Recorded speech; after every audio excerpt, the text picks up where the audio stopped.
Phillies are going to go with Charles Hudson tonight. He will be opposed by Tom Gorman, and there's the comfortable Mike Schmidt at first. Wheels? Right, Andy, there he is, Mike Schmidt, the first baseman. Second baseman is Juan Samuel. There's Louis Aguayo over there talking to Rick Shue, who is the third baseman. Louis, of course, will play short. Ron Hayes is a left fielder and leading off tonight. Gary Maddox in center. Been a hot hitter the last couple of nights. Glenn Wilson will play in right field. Bo Diaz is behind the plate. Ozzie Virgil out with a contusion of the ankle. And the pitcher, right-hander Charles Hudson. There's the numbers on him, 1 and 6. The record does not indicate how well he has pitched this year.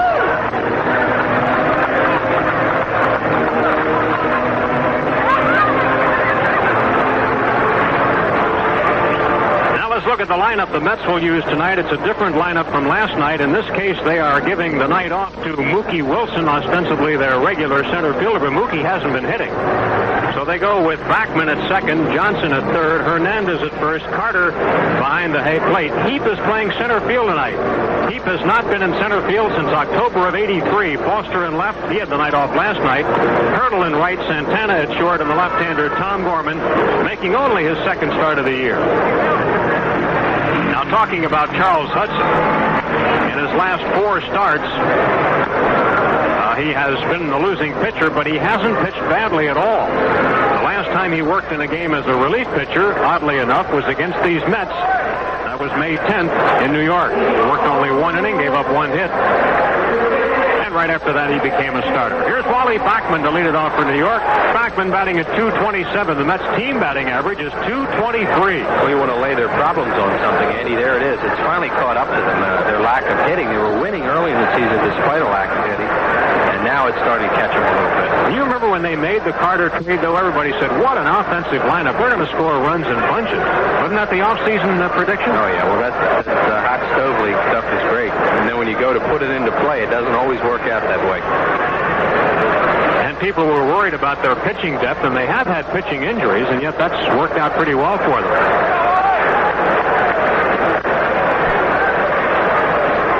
Good pitcher, Calvin Schiraldi, who's come up from the minors, very impressed with in spring training, and he's picked up some of the slack for Bereni since he went on the disabled list. Of course, McDowell has been outstanding for them, but he's injured right now. Bad ankle, got hurt in a play at first base. Here's a grounder back the middle, and it's going to be a base hit. Wally Bachman, who has been pesky against the Phillies this year, batting at over .400 against the Phillies, gets the inning started with a base hit. Bachman will run a little bit, too. Mets don't have a whole lot of guys that run in their lineup, but Bachman's stolen 7 bases, been caught stealing 2 times. And here's Howard Johnson from Clearwater, Florida. You can see the numbers on Howard, not good. They acquired him in the offseason from Detroit for Walt Terrell. They were expecting pretty good offensive production from him because he is not a great defensive player at third base. And so far, he has supplied only 1 home run. He's a switch hitter. And he has more power from the left side. You can't tell with that situation with just the 1 home run, but he's not real strong from the right side, very powerful from the left side. Right now his batting average is just about the same from both sides, not good.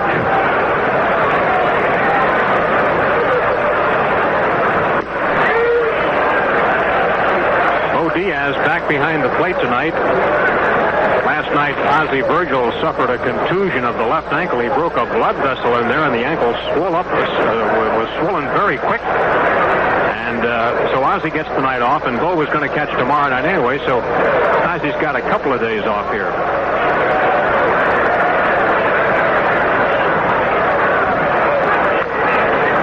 Then he jams Johnson, who fouls the back. No balls and 2 strikes on Johnson. Hudson is 1-2 lifetime against the Mets. Lost to them once in relief this year. That was April 19th. He lost to Dwight Gooden 1-0. Pitching in relief, he worked only an inning and a third and gave up only 1 run, but it was enough to cost him the game. Bachman has not given any indication of running thus far, although as Wheel says he does have some numbers that indicate he does. And it's a ball and 2 strikes on Johnson. Keith Hernandez waiting on deck. Johnson played last year for the world champion Detroit Tigers. He was Detroit's number one choice in the secondary phase of the January '79 draft. Nickname, of course, is Hojo. And what else would he be called?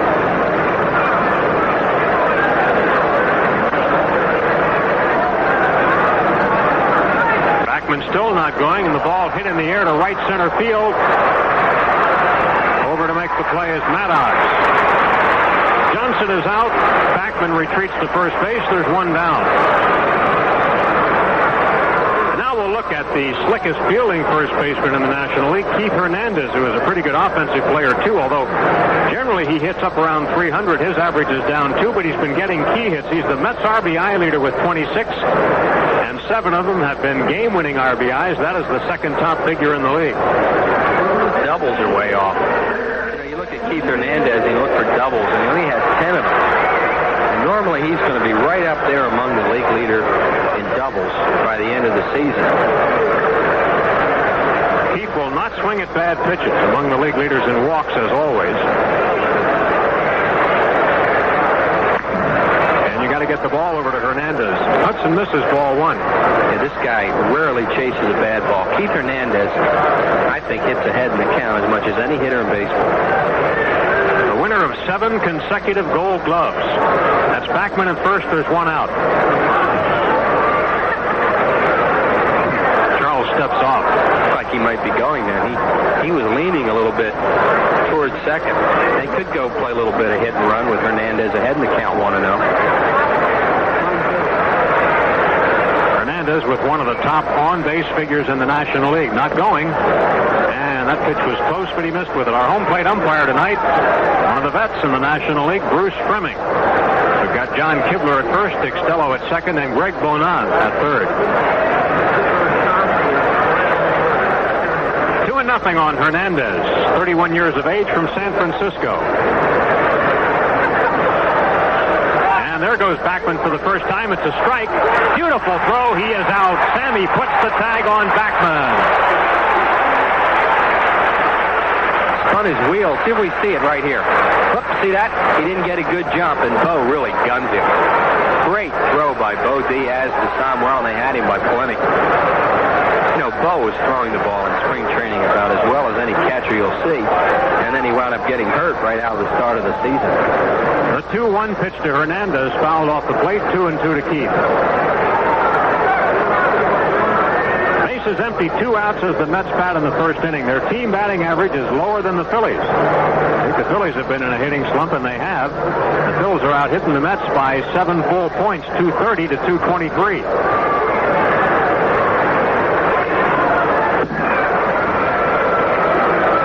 The Mets missed Strawberry. I don't think there's any doubt about that. Danny Heath has picked up some slack for them, but Strawberry is one of those intimidating hitters. You know, when they talked about that offense, they thought of this guy, and then Carter, and then Strawberry, 3, 4, 5. And they don't have that, and they're going to be without Strawberry for a couple months, and I think that's a significant loss for New York. You're right, Strawberry, a dangerous hitter. He wasn't hitting that much. He was only batting .215, but his power scares you. There's a ground ball foul. Well, right, and they also had Foster, of course, so they were going to go at you left, right, with 4 guys that could hit the ball out of the ballpark. And it hasn't worked out. As many things don't work out the way you think they're going to work out in the offseason. But heck, they're only 2.5 outs, and they've got a lot of games coming with the Cubs. That's right. They have not played them yet. Just like the Phillies haven't played the Pirates and Cardinals, they have not played. Look at that ball. Bounce to the right of third baseman Shue. That's an unusual one. Here's Hayes' throw to second. They're going to get him. Hernandez took a gamble in going to second base. Give him a base hit, but he's out at second base. You're listening to Phillies Replay on The Game, the new 1210 AM. Back in a moment.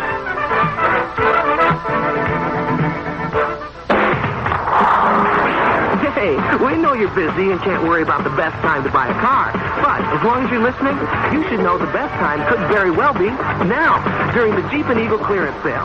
And not that you're worried about it, but hey, if you can save yourself some dough, why not? Especially when they're offering great values on Eagle Vision, or up to $1,200 in option package values on Jeep Grand Cherokee Laredo. And maybe you didn't know, 94 Talons are going with $500 cash back. And Eagle Summit, you could save up to $500 on select models. You can't beat it.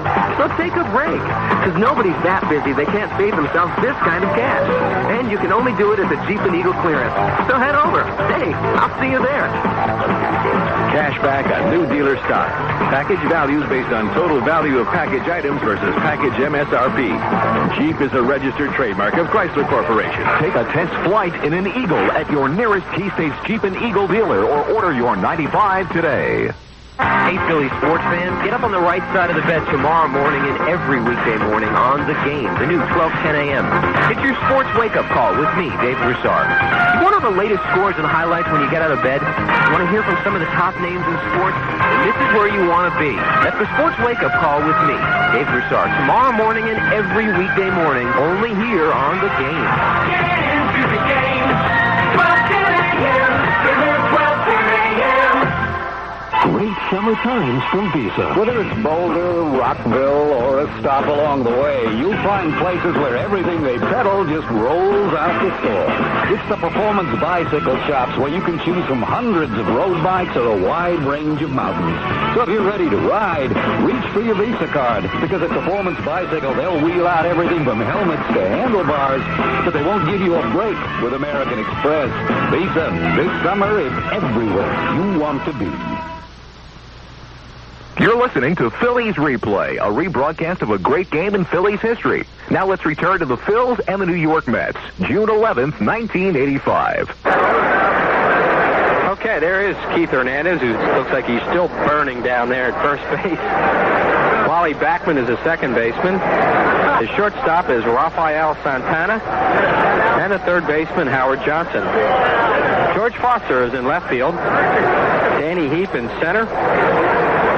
Clint Hurdle will play right field. And the great veteran Gary Carter behind the plate. And the pitcher, the left-hander Tom Gorman. We mentioned that Gorman is making only his second start of the year, but it's only his seventh major league start, believe it or not. And the Phillies to face him with Von Hayes leading off. It'll be Hayes, Shue, Samuel, Schmidt, Wilson, Diaz, Maddox, Aguayo, and Hudson. First pitch is over for a strike. Hayes batting in the leadoff spot for the first time ever in a Phillies uniform. I asked Von about it, and he said, well, I did bat leadoff for Cleveland a long time ago. There's a ball hit in the air well to right field. It is out of here.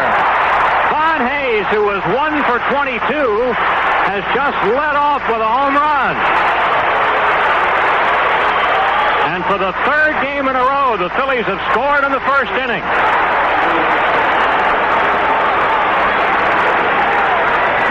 Well, that's a great way to get started from your leadoff man. Here's a pitch. It's a fastball down and in. Classic home run zone. Boy, you throw a ball to a left-handed hitter down and in like that, it'll go a long, long way. And Von hit that out of here, no doubt about it. Number 4 for Von Hayes. Third home run given up by Gorman. And the Phillies a quick 1-0 lead. Here is Rick Shue, who takes high ball one. Shue batting at .270. He has a 5-game hitting streak going right now and is batting .375 during the streak. And he powers one deep to left field. Foster has just enough room on the track, and Shue is retired. Tom Gorman, and he must wonder what's going on. His last game out was Saturday, and with 2 out in the 9th inning, Tommy Herr hit a home run off him to beat the Mets in a game 1-0. He gets an out in that game for the third out of the inning, and he comes out here today, home run and warning track. Juan Samuel batting at .242. Sammy can hit it out, too. He has 4 home runs this year. He tries a bunt, goes over top the Phillies dugout, strike one. Well, the hits have started to come lately for the Phillies. They've been bunching a few more of them, and probably more important than that, they've been getting some key hits. In other words, we're talking about hits with runners in scoring position. We're talking about hits with 2 out. And on that last road trip, for instance, they didn't do any of that. another one, 0-2. Nothing like a leadoff home run in a game to get you going. Gorman wants a different baseball. Gorman with a forkball. We're told that it's a really good forkball. His breaking ball is just average. It's important for Gorman to get ahead in the count. If he pitches behind in the count, he can't go to that forkball as much. There it is. 1-2. Now the Phillies start the second third of the season tonight. They finished 20-34 in the first third. They're in fifth place, 14 games out. Here's a ball nailed to left field. Foster over to get it. Oh, it almost bounced over his head. And Foster makes a bad return throw, but he did a nice job of stopping that ball. Base hit for Sammy. Hey, this turf is turning into a trampoline out here, and when you haven't played here much, that can happen, and you can take your fly balls in batting practice, but there's nothing like a ball coming off the bat that way. And Foster did make a tremendous leap to keep that ball from going over his head, and Sammy would have been on third. Here's Mike Schmidt. Wheels, you say turning into a trampoline. You think there is a change in the turf here recently? Oh, I think it's really gotten hard fast, and I think it has to do with the USFL being here for a couple years. That's one of the reasons, because it was used, and there were a lot of conversions made on it. And the equipment used in making the conversions, putting the lines on and off and whatnot. Absolutely. It's getting harder faster than they thought it would. It's still good. I mean, it's not bad. It's not faded real bad that you can't see the ball, and it's not getting to the point where it's real bad yet, but you see the way people are slipping on it, too, and that's one of the first signs. And we saw a ball hop right over Sammy's head here the other day. I mean, you've always seen crazy hops on AstroTurf, but when you see crazy hops when a fielder is in position to play the ball. Well, right, exactly. You see them in the cutout areas, but not on the turf itself, per se, and that's what you're seeing.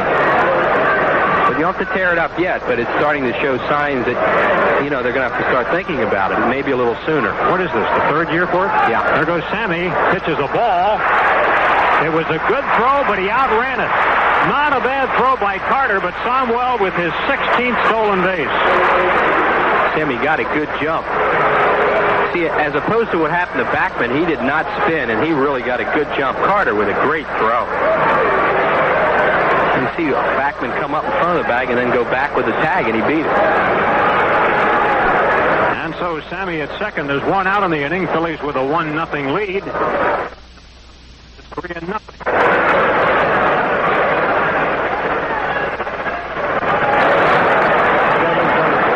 Carter wants to talk it over here with Gorman. Confused on their signs with that runner now at second base. When you talk about the turf, I'm not sure that this isn't the fourth year. I'll have to check on that. Third sounds right, and yet I think it might be the fourth. But anyway, it is getting a little bit bouncy. And like everything else, they have developed newer and later models. In fact, that area out there in right field has a hunk of it in where the water drains right through it. Schmidt was lighted on 3-0, but he fouled it back. That's not a bad move against a forkballer because he's not going to get one in that situation. 3 balls and a strike on Schmidt. Mike with 6 homers, 22 RBIs. Glenn Wilson has been saying lately that he's going to come out and be aggressive and swing the bat and see what happens. I think that's an attitude that will carry over team-wise. Could be, but there's certain guys that's just not their personality, like Mike. Michael will battle a pitcher and walk a lot. He's never going to come out and just let it fly and see what happens. Now here is Willie, hero of the last 2 Phillies games, 6 RBIs in the last 2 days, and had the game-winning RBIs both Sunday and yesterday. Wilson has been tough for the Mets. He's batting .368 against New York. Finds runners at first and second, 1 out.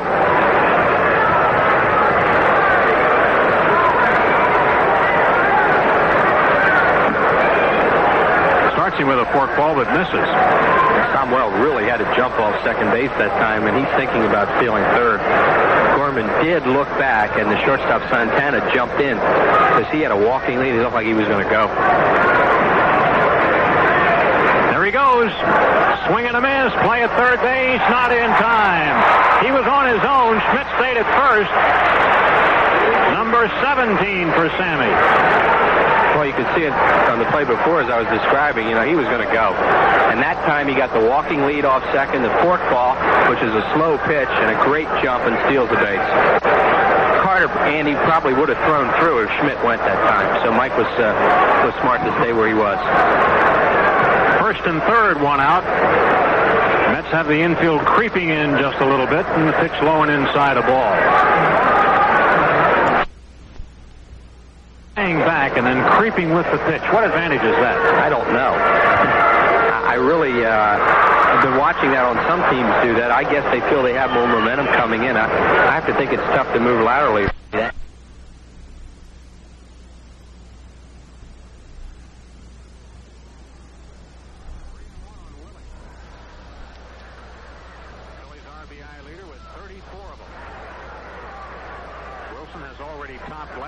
RBI total. His career high, by the way, in a Tiger uniform is 65 runs batted in. Into left field, it's a base hit. Tom Wells scores. Schmidt to second base. Wilson drives in another run. His 7th run batted in the last 3 games. 2-0 Phillies.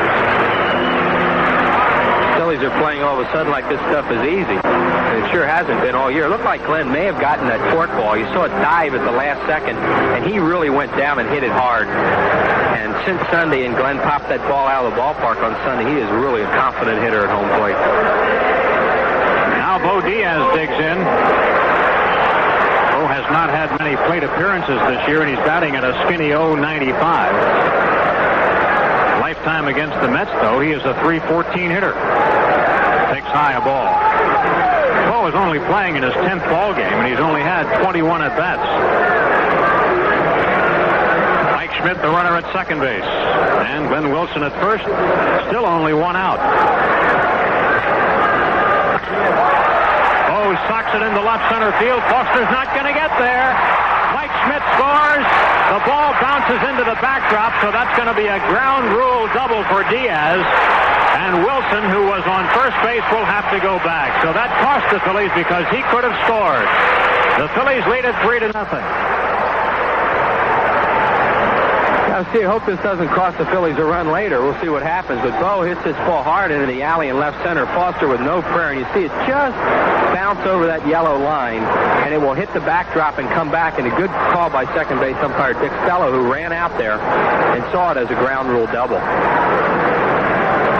And the Mets are going to get immediate bullpen action. And getting up for them is number 40, Calvin Schiraldi.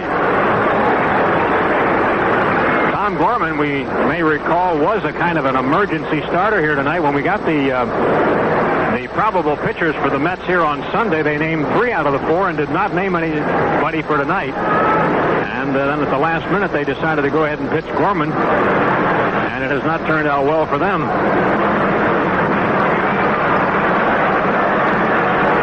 Stottlemyre, Mets pitching coach, has visited the mound. He's headed back to the dugout. And Gary Maddox comes to the plate. Gary had an RBI single last night. And the Phillies with 3 in the first lead at 3-0. And runners at second and third, 1 out. So Maddox in a heck of a spot here to be able to drive in another run. Mets are keeping the infield back. Maddox takes low a ball. Kind of hard to believe, isn't it? 3 runs in already in the first inning. I think they're only up at third with Howard Johnson. And that's primarily because of the runner, wouldn't you think? Yeah, I find it hard to believe that they wouldn't try to cut off a run here on a ground ball. Here's Davy Johnson. Because they haven't been scoring many runs. Now they're going to walk him. That's why. They were just pitching around him. They weren't going to let him hit this situation with that infield back. They just wanted to they hoped that they could get Gary to chase a bad ball, pop him up, strike him out. So they will face Aguayo here with the bases loaded. Gary gets the intentional walk. Second walk of the inning given up by Gorman. There have been 4 hits and 2 walks in the inning. Pitching change. And Davy Johnson coming to the mound. So Tom Gorman does not survive the first inning. He gets only 1 out. And the Mets go to their bullpen and bring in Calvin Schiraldi. How about that? Schiraldi is also a right-hander. He's from Houston, Texas. 22 years of age.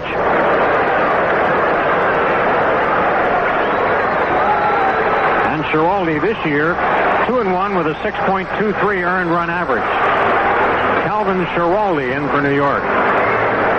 This is a young man who pitched for the University of Texas last year and helped pitch them to the national championship. And I believe Texas is going for that again tonight against Miami. They were rained out last night.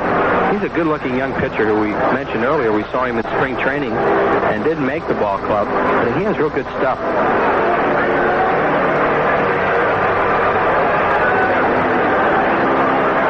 WGMP, Philadelphia. Early, and they are having bullpen problems because we were mentioned that Roger McDowell can't pitch. He has a sore right ankle. Suffered in a collision covering first base on Friday night, so he's out of there. And the Phillies kind of strafed Doug Sisk here last night. They went to the College World Series in '83 with Schiraldi. Last year was Cal State Fullerton that won it. And Texas with a shot tonight.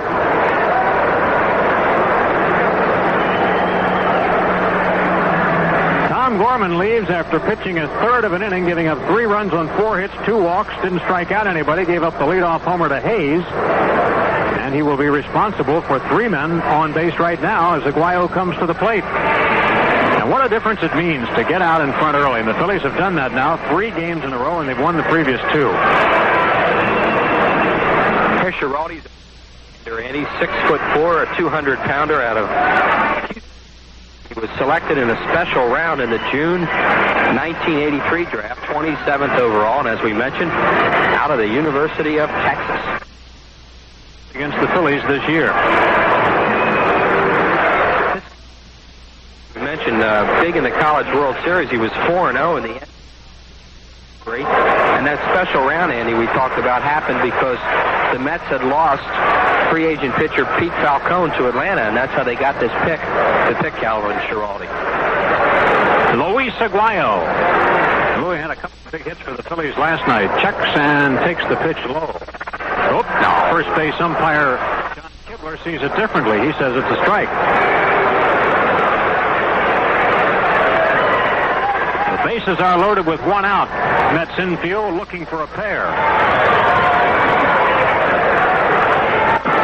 That's in the dirt. 1 ball, 1 strike. If Aguayo does not hit into a double play, then the Phillies have batted around. He's the 8th hitter to come to the plate this inning, and there's only 1 out. And a big spot in this ball game for them. Stay out of a real big inning. Low, 2-1. Good eye. Subject of Larry Rosen's pregame show. Louis, a very articulate young man and a guy who is very underrated on a ball club.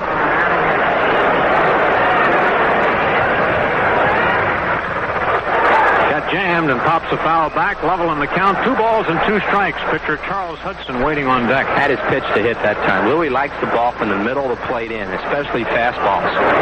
And he had a pitch to hit that time and fouled it off.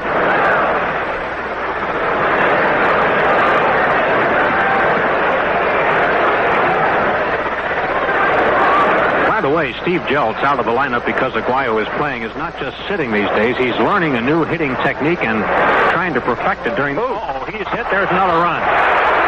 It's 4-0 Phillies as Aguayo is hit, and the bases remain loaded.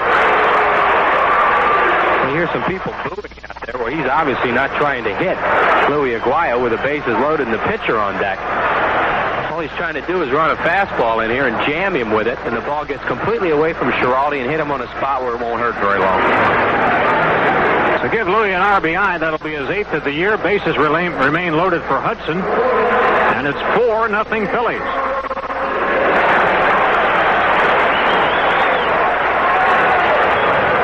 They're giving Louis a little extra time to walk it off. But maybe it will hurt a little longer. They have hit him on the hip and not the rear end. Here's Hudson, 1 for 9 this year, has not knocked in a run. How about this for a spot, though? Bases loaded, 1 out, and the Phillies have batted around.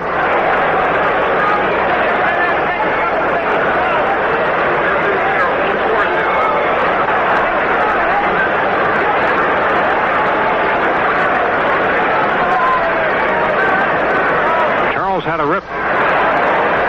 A year ago, Hudson was a switch hitter, but has given up hitting from the left side. Down the right field line. Could be trouble. Foul ball. Oh, boy. Nice idea. 0-2 on Hudson, who nearly looped in an extra base blow. Charlie, like a lot of pitchers, is a notorious late swinger. And boy, when he was batting left-handed, he used to scare a lot of people where he'd foul balls off. A little bit better this way.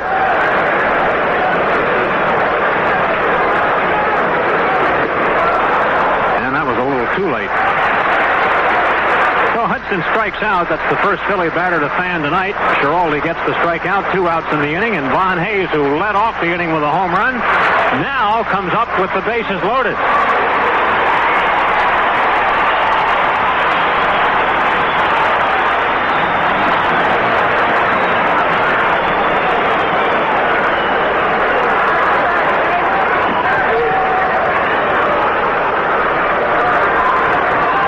Phillies have a 4-0 lead.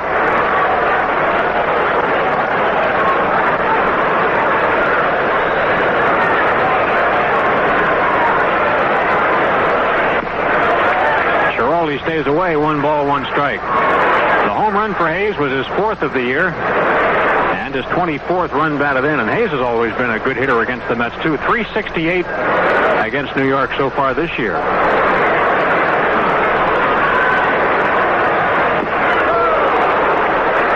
Was trying to send another one into the right field backdrop.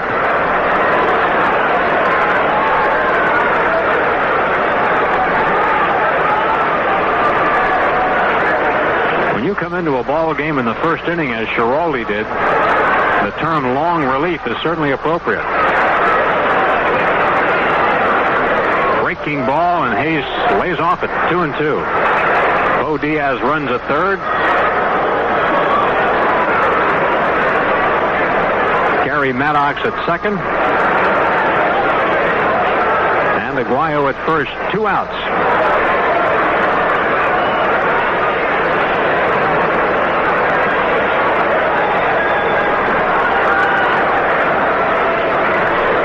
Just got a piece of it. That pitch was out of the strike zone, but Hayes fouled it back. 2 balls, 2 strikes.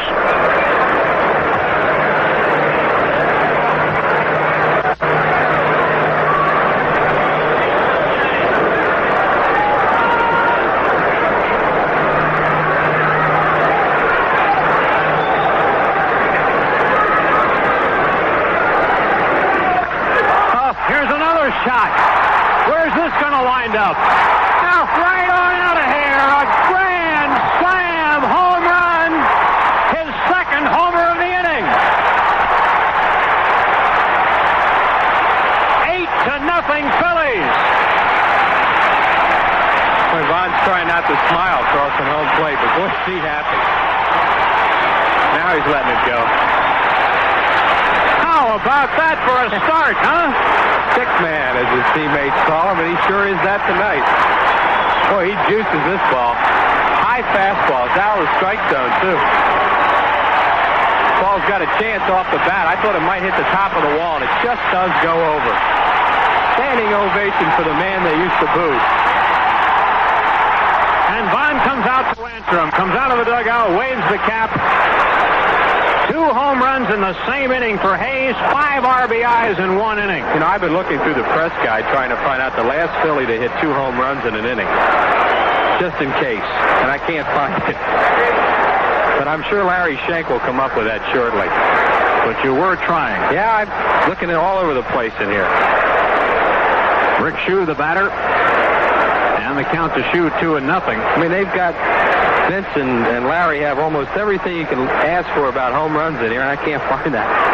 6 of the runs charged to Gorman, 2 of the runs charged to Schiraldi, and it's 8-0 Phillies.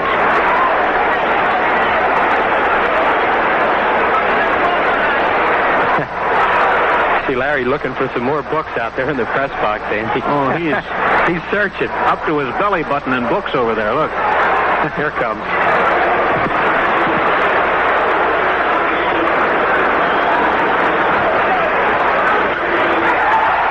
Base hit. Going to be extra bases for Shue. Foster gets a bad hop. Shue's going to try for three. He's got it. The ball rolls away, so he's into third with a triple.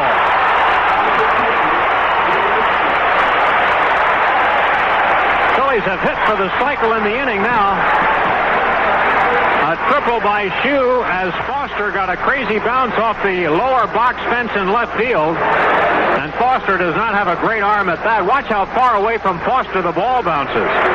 Shue's got the play right in front of him so he can see it all the way. And when the ball rolls away, he gets in easily. A triple for Shue. Well, that's his first major league grand slam. First time he's hit 2 home runs in a game up in that part of the lineup, that's for sure, because he never let. Look at this. Here's the ball getting away from Carter. Here comes Shue. He scores. 9-0 Phillies. Schiraldi, who had hit a batter, now is charged with a wild pitch. And Stottlemyre, the Mets pitching coach, pops out of the dugout. Wow, what an inning for the Phillies. There's the wild pitch, a breaking ball, and Carter does everything he can do, and the ball bounces away, and aggressive Rick Shue scores. Here it is, Andy, the last time a Philly hit 2 home runs in an inning. Andy Semenuk in 1949 at Shibe Park versus the Cincinnati Reds. So it had been a long, long time. How about that? I mean, that is a rare feat.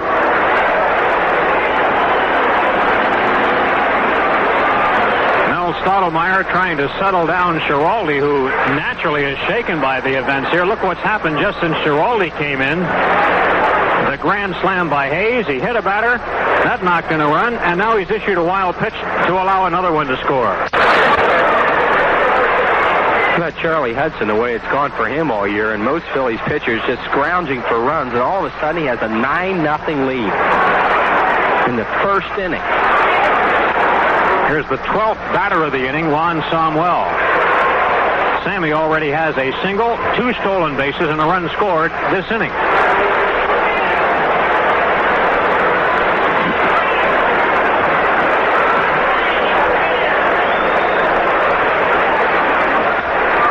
Hard ground ball. Johnson bobbles. Just got it. Even with Sammy's speed, he could not beat that one out. But what a round for the Phillies. 9 runs, 6 hits, no errors, and nobody left on base at the end of one. Just a 9-0 lead. Don't miss the Rich Kotite Show Monday night at 6.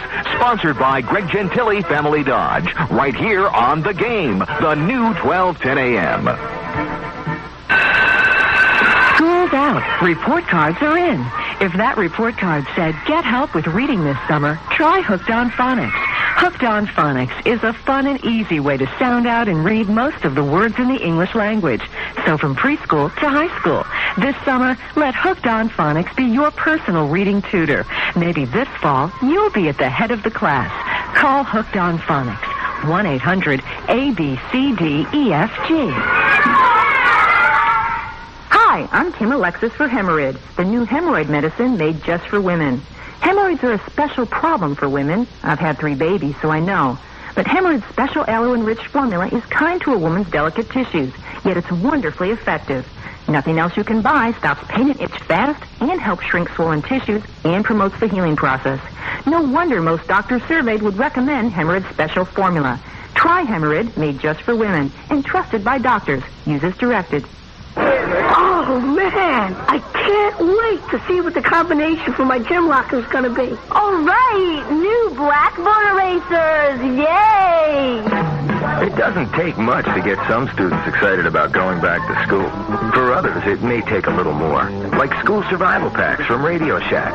They're loaded with everything from spell checkers to calculators. And there's a survival pack for every student from grade school to graduate school. Radio Shack. You've got questions, we've got answers. When you speak, people listen. And the words you use tell them about you, your education, background, even your intelligence. Verbal Advantage on audio cassettes from Achievement Dynamics gives you the word you need to make your best impression. Carefully chosen power words that will give you vocabulary confidence in every situation. Learn more about Verbal Advantage now. Call 1-800-777-1987. That's 777-1987.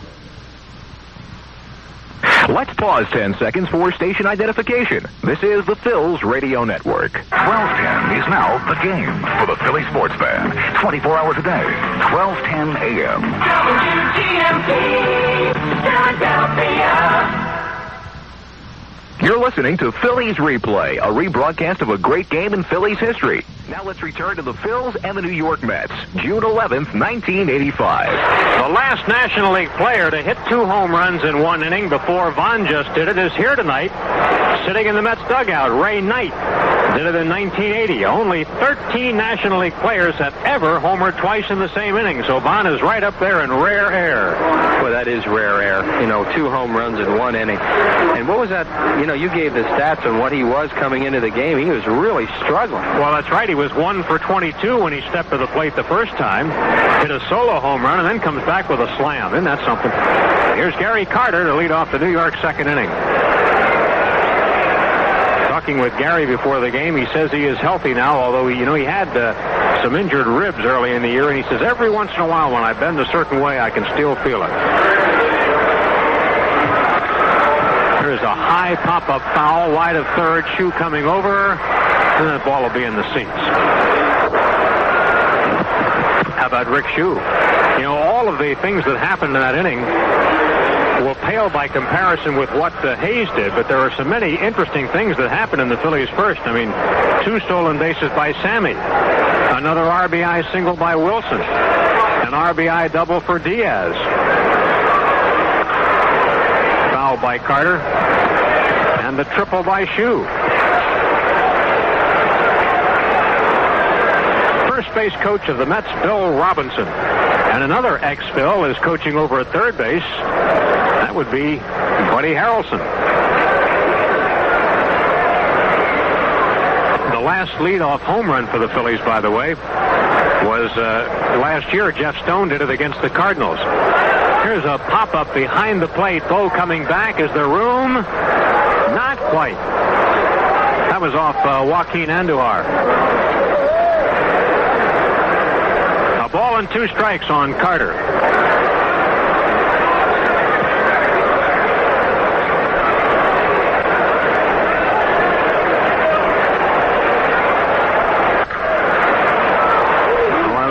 Play for Shue. That was right off the cutout, and he makes it. Boy, he's a tiger down there. Isn't he? He really is. He's fearless. He went after that ball, came skidding through that cutout area, and stayed down on him. Look at him stay down. Then the ball jumps at the last second. His hands come up. The thing about Rick Shue is he makes strong, accurate throws, too. Schmitty has got to love those kind of throws. Now Danny Heap. He's in center field tonight. Last night, Danny Heap played in right field. This is the first time he has been in center field since October 2nd of '83. And Heap has done a nice job filling in for Darryl Strawberry, basically. He's hitting at .289. The Phillies, Andy, the way they've been going, 9 runs can be a whole series or 2 series, and they get 9 runs in 1 inning. Isn't that amazing? The San Francisco Giants have scored only 2 runs in their last 5 games. Well, that has to be the low point of the season for the Phillies to be swept by the Giants. That was as close to bottoming out as you can come. Especially the one-hitter.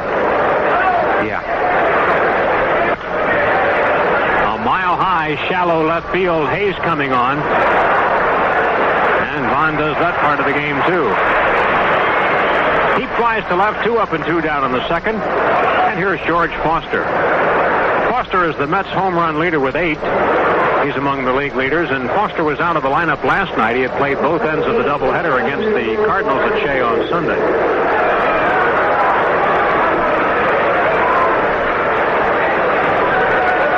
Foster not hitting much for average.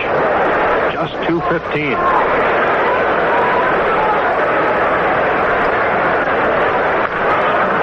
It back.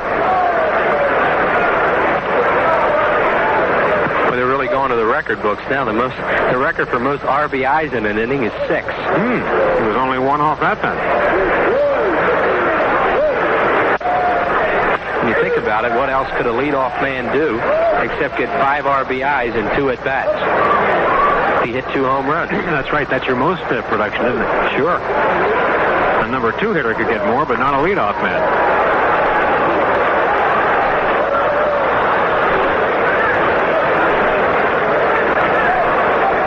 With a no-ball, 2-strike count on George Foster.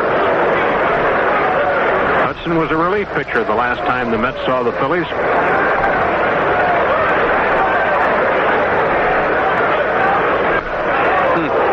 Awfully close. 1-2. Foster hanging in that box pretty good. He's one of those... Oh, there he goes.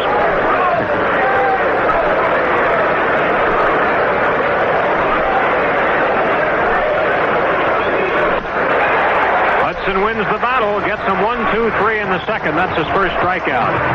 So we're in the middle of the second inning here at Veterans Stadium, Philadelphia, with the Phillies leading 9-0. You're listening to Phillies Replay on The Game, the new 1210 AM. Back in a moment. Here at La Quinta Inns, we're so proud of our bright new exteriors and beautiful, spacious new lobbies. We've asked our architect, Bob Koch, to tell you just a little bit about it. When you're thinking about coming to a place, what you're trying to do is reinforce both the invitation and the arrival sequence. And you do it by attacking all the senses. Gee, Bob, what's wrong with words like pretty or neat? Oh, well, come see the new La Quinta. Usually about $39 to $59. You're not staying at a hotel. You're staying with us. I hear this all the time. I don't have allergies, but I want a high filtration vacuum cleaner to cut down on dust. I'm David Orrick, manufacturer of the 8-pound Orrick Hotel Vac. Our Sea-Lock hypoallergenic upright has virtually no after dust. It's durable, lightweight, and the housing is guaranteed for 10. Well, we're here at the vet, Andy Musser with Chris Wheeler, and we're seeing something interesting here tonight because we're still leafing, there's Bond, still leafing through the book here to find out all the different facets of just how history-making those 2 home runs in the first inning are. Okay, he looks like he's doing an interview right now. What a good kid he is. So nice to see the things that have happened to Vaughn after that first year. It's a great talent. He's going to have a heck of a career in Philadelphia.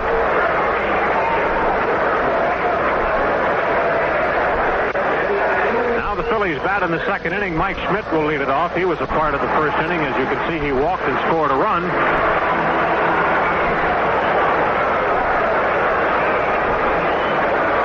Hayes hit those 2 homers off 2 different pitchers. Gorman was the pitcher on the first one, and Schiraldi surrendered the slam. 6 of those runs are charged to starter Tom Gorman and 3 to Schiraldi.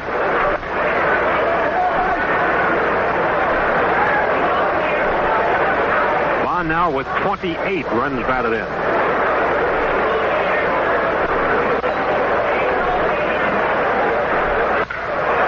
Base hit for Schmidt. Stroked it hard. Foster comes up with it, and the Phillies have their 7th hit of the ball game. Boy, it can look so hard, and then it can look easy. And I guess there's a happy medium in there somewhere. High fastball inside, and Schmidt just turned on and got himself a line drive base hit. Here's Glenn Wilson. He has an RBI single and a run scored.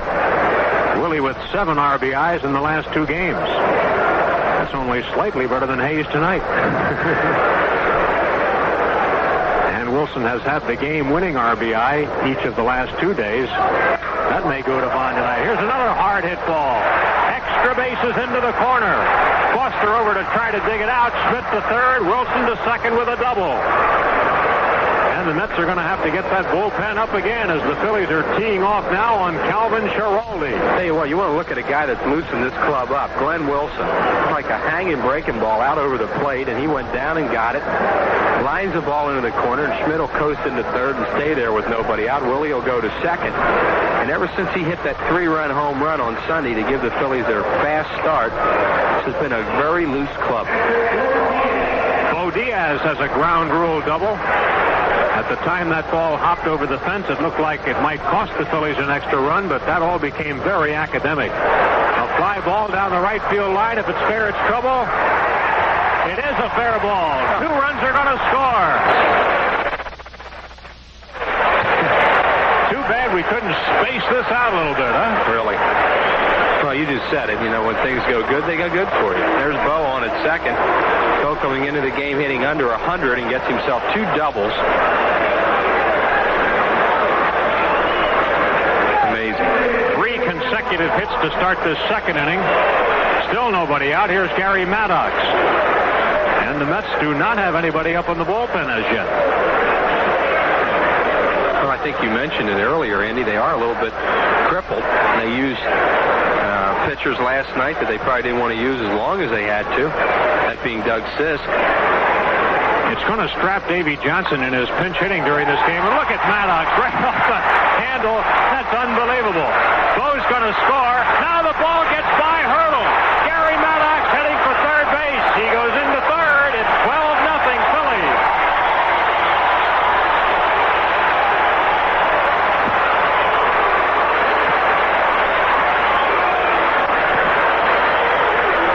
I believe they're going to score that a double and an error. We'll see. They could. It depends on what they want to do with Hurdle. There's a slider out over the plate. Gary just inside outs it down into the corner. Bo Diaz can walk home. The ball skidded away from Hurdle out there.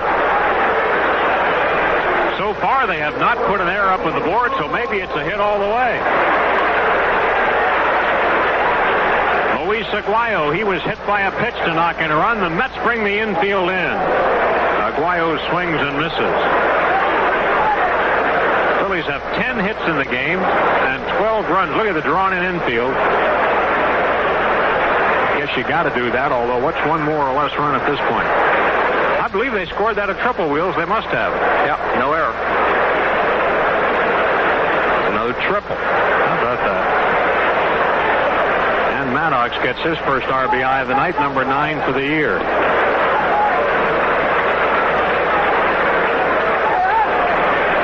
Phillies lead at 12-0.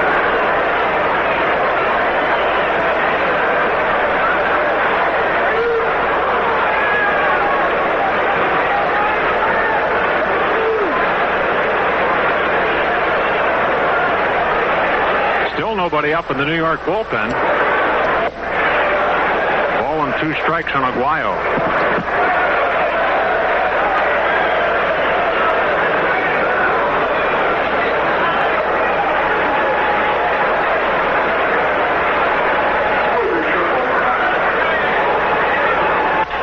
Right back to the mound. Grabbed by Schiraldi. Will hold Maddox and throw out Aguayo. That's the first out of the inning.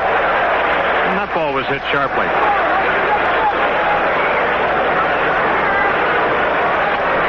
Now Charles Hudson will bat.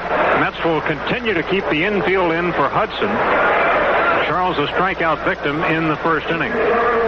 He was the first out that Schiraldi got after coming into the ball game.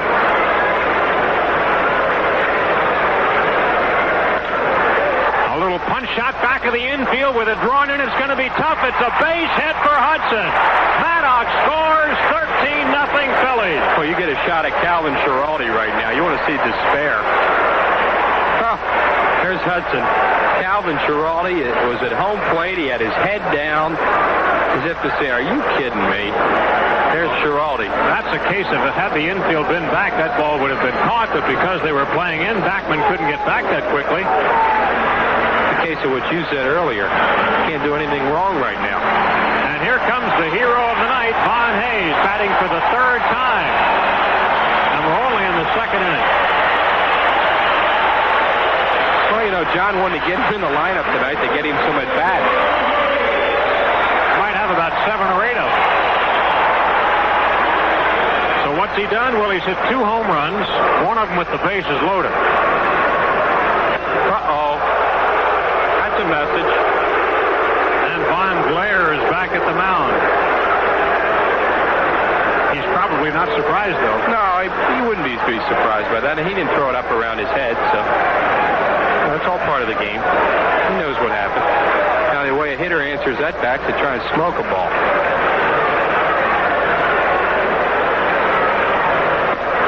Strike. 1-1 to Hayes.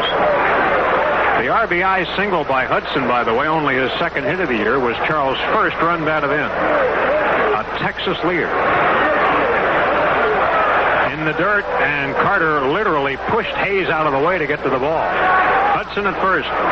Little 55-foot breaking ball there. It's amazing that Carter could block that ball.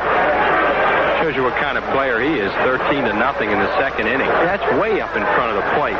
What a play by Carter. 2-1 the count. 3 balls and a strike on Hayes. WGMP, Philadelphia.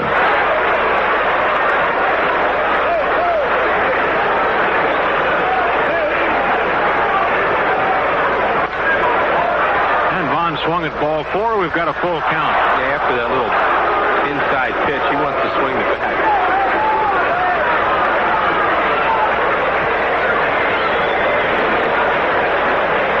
Sports Channel carrying this game on television to New York. I wonder how many people are hanging on McCarver's every word now. He's not even on yet. There's a ball hit in the air to shallow left. Foster coming hard. Can't get it.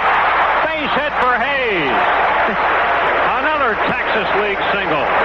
Hudson stops at second. Remember how hard it was? Boy, it's nice to be good. It's also nice to be lucky. Really, what an inning. The Mets now do have some bullpen action as the Fanatic goes to work. A right-hander, Doug Sisk, is throwing in their bullpen. The Phillies strafed Sisk last night.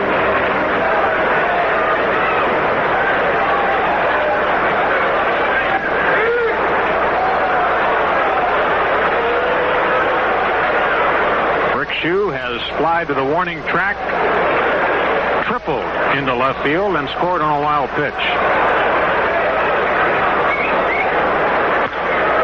That's fouled out of play. Still only 1 out here in the second. And a 13-0 Phillies lead. The guy very relaxed right now with a 13-run lead. Phillies haven't scored 13 runs for him. 5 starts. Or for Steve Carlton.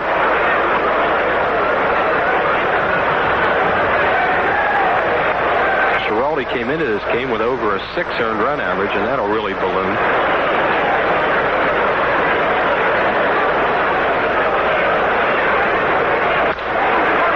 Shoe pops it up. This may be playable. Hernandez coming over. Looks like he does have room, and he does. Shoe fouls out. And that's the second out of the second inning. And Juan Samuel will have that. He's getting his third at-bat of this ball game. Has singled, scored, stolen 2 bases. He's also grounded out. And the Phillies have batted around again here in the second.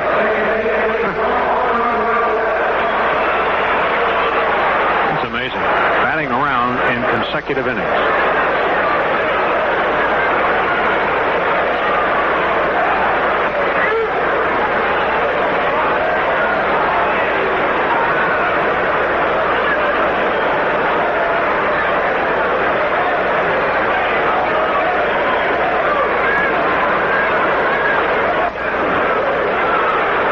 Has a rip, 0-2.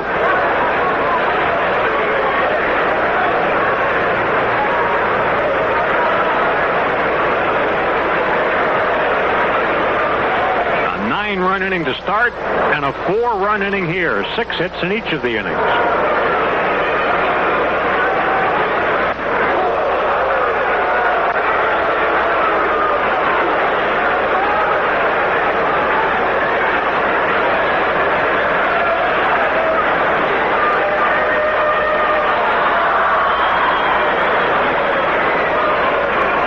The count on Sammy.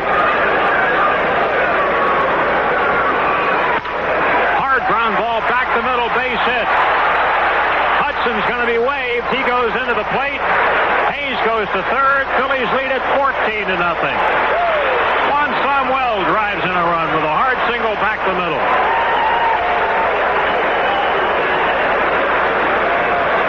Sammy just got a pitch in on him they didn't particularly like, and then Giraldi goes away with a slider, and he hits a hard base hit right through the middle. Charlie Hudson scores easily. Hayes to third. And, it's really hard to describe what's going on here in 2 innings for the Phillies when you've seen a team struggle like this club has offensively for 2 months. Mike Schmidt has walked, singled, scored twice. Tell you what, going to make an appeal here over third base. And the appeal is denied. Talk about batting around 2 innings in a row. I mean, how rare can that be? Go to the book, Wheels. No, it's not. I don't think that's going to be in there. No, I don't think so. Poor Larry. They may have to look that up.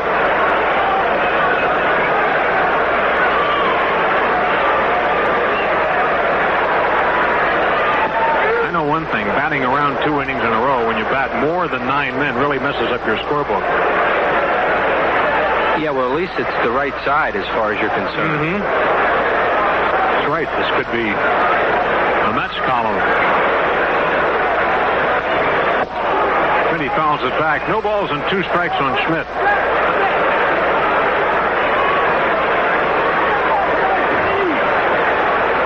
Walks have not played much of a part in this. The Phillies did get 2 walks in the first inning, 1 intentional, but no walks this inning. They have more hits this inning than they did in the opening inning. The 1-2 pitch to Schmidt. Ball 3. And a full count now on Schmidt. 2 out. Sammy will be off on the pitch from first base. Hayes, the runner, over at third.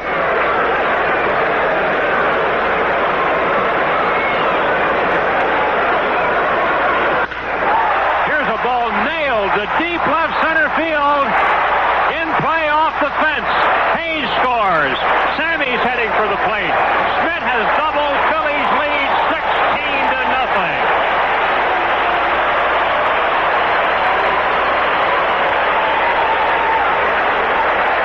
It's all coming at once. All these weeks of frustration is all just coming out right here, and Davy Johnson is going to change pitcher. Boy, Mike has a good cut here on a 3-2 pitch right in his wheelhouse, and look how much he misses a home run by. Right off the top of the wall, just below the yellow line.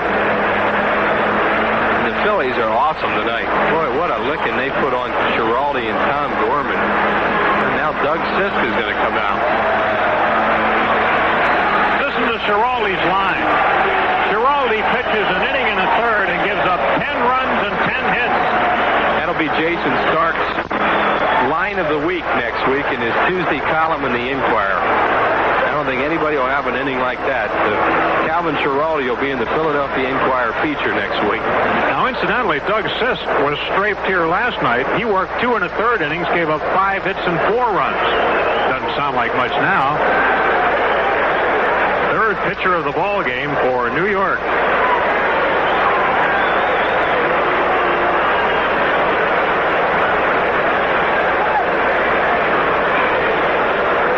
Well, here is Doug Sisk, who Andy just said is in the game, and Sisk has fallen on some hard times this year. Has been back to the minor leagues, and he throws a sinker and a slider, and his out pitch when he was pitching so well was that sinker ball, which he has been having trouble getting down.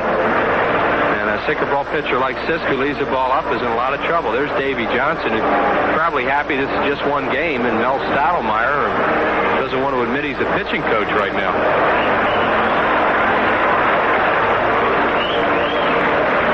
Johnson really didn't want to leave Giraldi out there to take that kind of beating, Andy, but, you know, it's so early in the game, and he has pitching problems. You know, it's 16-0, and he is going to have trouble pinch hitting as the game goes along because he just doesn't have that many arms in the pen right now. Now the batter is Glenn Wilson. He's already 2 for 2 tonight with a single and a double, an RBI, and 2 runs scored. 16-0 Phillies.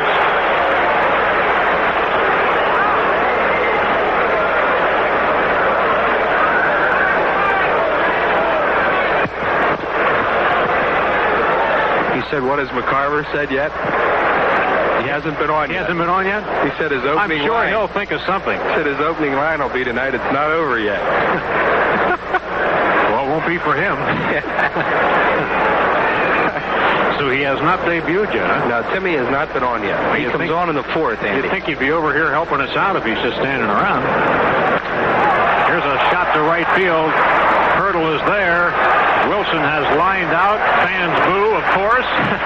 And the inning is finally over. But the Phillies get 7 runs, 8 hits, 1 man left on base. We finished 2 fans, and it's 16-0 Phillies. You're listening to Phillies Replay on The Game, the new 1210 AM. Back in a moment. We're here to discover why some people buy other potato chip brands over the national favorite, Lay's potato chips. To examine this issue, we'd like to welcome Marv. Great to be here. So what is it you dislike about Lay's potato chips? I don't like the way they sound. You mean taste? Nope, it's the sound. But Lay's potato chips are always crisp and tasty. I only like things that sound annoying. You're really missing out on that great Lay's taste. Like fingernails on a chalkboard. But, a car alarm at 4 in the morning. Oh, gee. The sound a baby makes. Oh, that's not annoying. Screaming for an entire cross-country flight. Oh, well, why not give Lay's another chance? All right. See? Yeah, they do taste good, but that crunch just doesn't annoy me. Say, let me see that bag. Now that's a beautiful sound. By the way, did anyone ever tell you have a very irritating voice? I'm sorry. No, keep talking. I like it. Lay's is winning lots of taste tests lately. But see for yourself. Look for the Lay's Challenge booth in your area. Hey, you don't become America's best-selling potato chip without winning a lot of local taste buds. As an independent investor, you know identifying the top-performing stocks of tomorrow has never been more difficult than it is in today's market. That's why the Top Performers Report is so valuable. Prepared expressly for Quick and Riley by Standard & Poor's, the Top Performers Report is an unbiased, factual summary of 369 top-performing stocks, viewed from 12 different investment perspectives. 16 pages of information so clear, concise, and well-organized that within 30 seconds you'll be able to identify the top performers from your own investment perspective. For example, 65 companies whose total return to investors averaged from 20 to 50% growth per year for the last 5 years. The Top Performers Report. You need it to become one. And until August 31st, it's yours free when you open a Quick and Riley account. To receive your free copy and save up to 76% on brokerage commissions, call 1-800-TOP-STATS. That's 1-800-TOP-STATS. Or your local Quick and Riley office today. You're listening to Phillies Replay, a rebroadcast of a great game in Phillies history. Now let's return to the Phils and the New York Mets, June 11th, 1985. Oh, this huge lead by the Phillies. John Felske's going to make a couple of quick changes and get Greg Gross in the game. He's going to play first, and that's Steve Jeltz, who will play shortstop.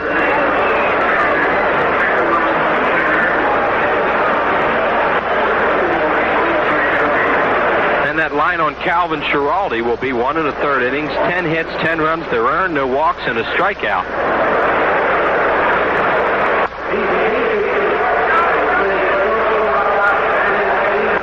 Phillies team record for runs scored is 23 against Pittsburgh in 1900. And in 1980 against Atlanta, they scored 17 runs, and that's their most recent large explosion of runs, so they have 16 already tonight. And believe it or not, here are the Mets batting in the third, and they're just batting their 7th batter as Charles Hudson has faced the minimum, even though he's given up a couple of hits. This is Clint Hurdle. Hurdle playing right field. Santana, the shortstop, and then Sisk, the pitcher, will bat here.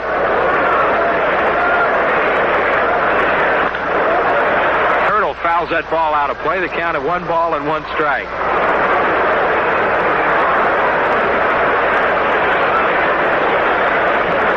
Clint Hurdle playing for the 2nd consecutive night. He was in left field last night, gets a start in right field tonight for Davey Johnson.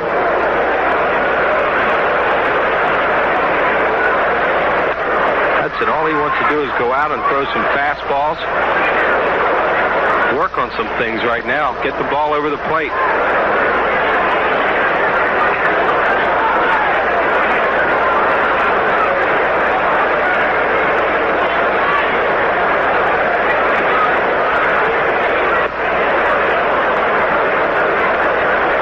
Balls and 2 strikes on Clint Hurdle.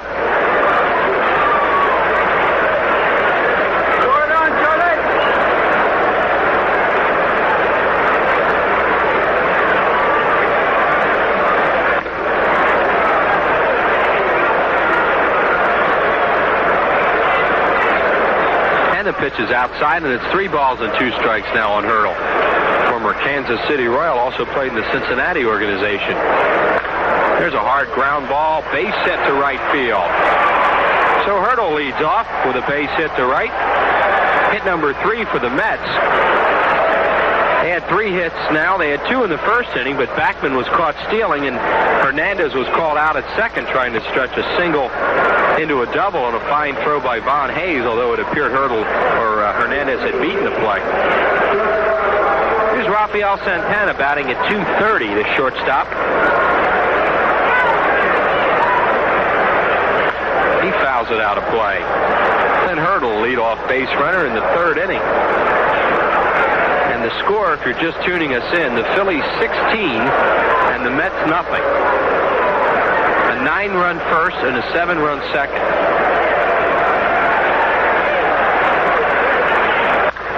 There's a bullet down the line to left field. That's extra bases. Hurdle comes around second on his way to third. Santana into second with a double. And the Mets have runners on second and third with nobody out here in the third.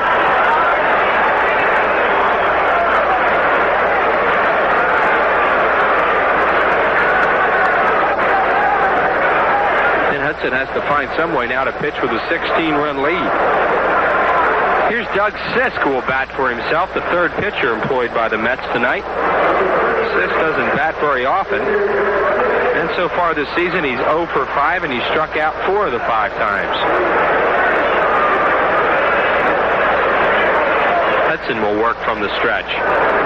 Phillies, of course, with the infield back, and bounces one up there.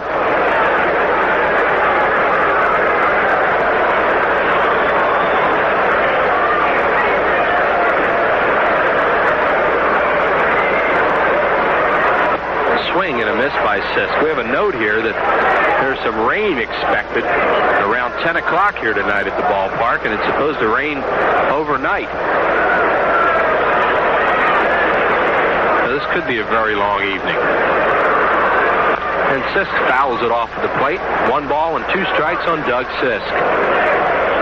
I've had a couple postponements in baseball tonight out in Cincinnati, and I believe also in Cleveland there was a game rained out.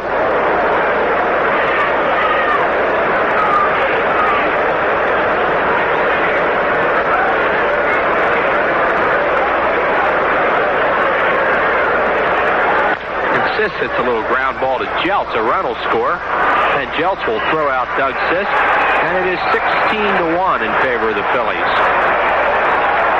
There are a lot of Mets fans here. There were a lot of them here last night, and you haven't heard much from them tonight so far. And they sent up a cheer there as that ball sends Santana to third and scores Hurdle with a run for New York. And now to the top of the order, and Wally Backman, who singled to center his first time up. Backman batting at .227. Takes a fastball for a strike.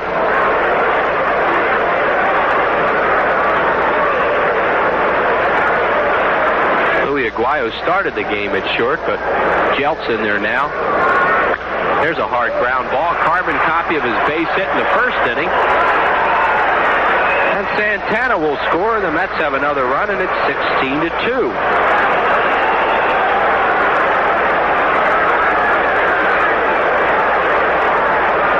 Here's Wally Backman getting a fastball and hits it up the middle for a base hit. RBI number 6 on the year for Backman. And Howard Johnson, the batter. Johnson flied out to Gary Maddox his first time up. He's 0 for 1, came into the game batting at 172. On the scoreboard tonight, Montreal now leads their game 3-0 over the Cubs after 4. That's Dennis Eckersley against Mickey Mailer, who's pitching another shutout. Oh, that ball's hit deep, but foul down the line and out of play. Long enough to be out of here, but foul.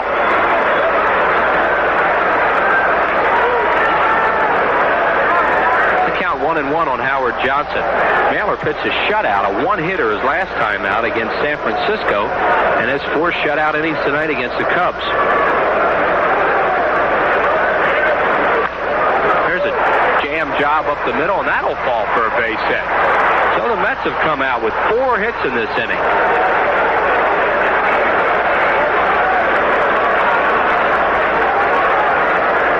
Howard Johnson picks up his first hit, and the Mets have runners on first and second with 1 out, and Keith Hernandez the batter. Hernandez singled to left and then was thrown out at second trying to stretch it into a double, and a fine throw by Hayes. 11-1 Pittsburgh over St. Louis after 4.5. Bill Madlock hit number 3. Tony Pena hit number 3 in that game. LA at Cincinnati postponed. Atlanta 3, San Francisco 0 after 3. Bob Horner has a home run in that game for Atlanta, his 6th of the year, and that makes it at least 4-0. And Houston won San Diego 0 after an inning. Bill Doran with number 5. 1-1 on Hernandez. 2 games postponed in the American League. Minnesota at Cleveland, Baltimore at Detroit. It looks like a lot of weather is headed this way.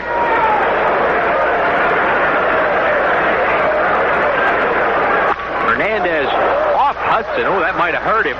Wheels and throws to first. He gets Hernandez. The runners will move up. We'll see how Hudson is. I guess he's okay. Ball went right off his leg.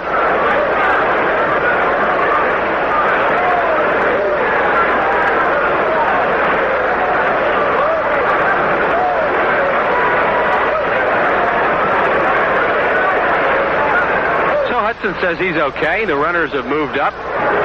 And Gary Carter will be the batter. Carter grounded out to Rick Shue his first time up. Mets have 2 runs in the inning here, but still trail at 16-2.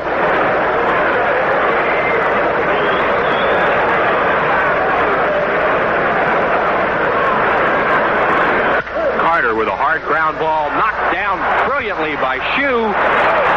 The Mets will score a run here, and Shue saved the run. It's now 16-3. A fine play by Shue as Carter gets an infield hit. And Backman scores. Here's Shue. He goes hard to his right on this ball hit hard by Carter. Knocks it down. Tries to get Howard Johnson before he gets to third and can't do it. So the Mets have a big inning here. They picked up 3. Danny Heap, the batter, with runners at the corners and 2 out. And Heap hits a vicious foul into the box seats down the first baseline.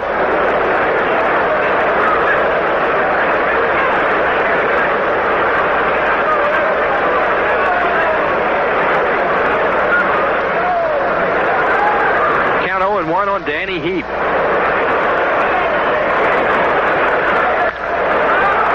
Popped up playable. Maddox will come on from center. Jelt's going back, and Gary will run everybody off. And the Mets are gone in the third, but they pick up 3 runs. They do it with 5 hits. There were no errors and 2 men left on base. And we head to the bottom of the third. Phillies 16, New York Mets 3. You're listening to Phillies Replay on The Game, the new 1210 AM. Back in a moment. Since January, America's trade surplus with Mexico has soared from $40 to $520 million.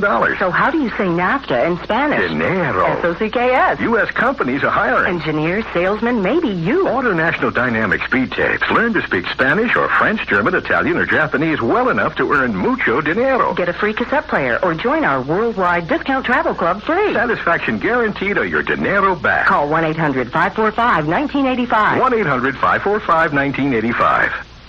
I hear this all the time. I don't have allergies, but I want a high-filtration vacuum cleaner to cut down on dust. I'm David Orrick, manufacturer of the 8-pound Orrick Hotel Vac. Our Sea-Lock hypoallergenic upright has virtually no afterdust. It's durable, lightweight, and the housing is guaranteed for 10 long years. Call me at 1-800-989-4200. I'll send you one to use for 15 days, no obligation. If you don't love it, you don't keep it. Call 1-800-989-4200 for a free brochure. Hi, Tom Bodette for Motel 6 with a comparison. You know, in some ways, the Motel 6 reminds me of one of those big fancy hotels. They've got beds, we've got beds. They've got sinks and showers. By golly, we got them too. There are differences, though. You can't get a hot facial mud pack at Motel 6 like at those fancy joints, and you won't find French milled soap or avocado body balm. You will, however, get a clean, comfortable room and a good night's sleep for the lowest prices of any national chain, and always a heck of a deal. Motel 6 has over 750 locations from coast to coast, and we operate every darn one of them, which means they're always clean and comfortable. Oh, sure, it'll be rough to survive one night without avocado body balm or milled soap, but maybe the money you save will help get you over it. Always works for me. I'm Tom Bodette for Motel 6, and we'll leave the light on for you. You're listening to Phillies Replay, a rebroadcast of a great game in Phillies history. Now let's return to the Phils and the New York Mets, June 11th, 1985. And Gary Carter will get the rest of the night off for the New York Mets, and seldom used Ron Reynolds will come in and catch. And John Christensen has also moved into the game. He's going to play in center field. And Danny Heap, there's Christensen, and Danny Heap has moved over to first base, so they're going to get Hernandez out of the game also. So this is like a game in Clearwater right now with a lot of changes.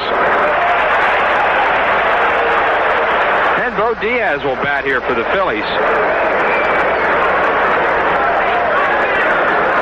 See what Bo's done. He's had a big night already, a couple of doubles.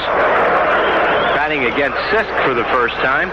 Bo hit a ground rule double to left center his first time up off Gorman, and then a ground rule double down the right field line of Schiraldi his second time. There's a hard ground ball. Santana boots it. That'll be an error on the shortstop, and Diaz is on for the third consecutive time. And that is the first error in the game.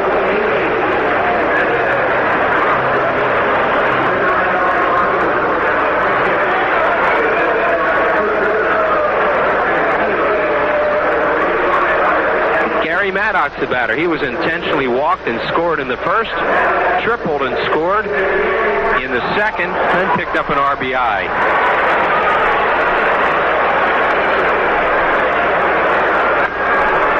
And Doug Sis misses inside.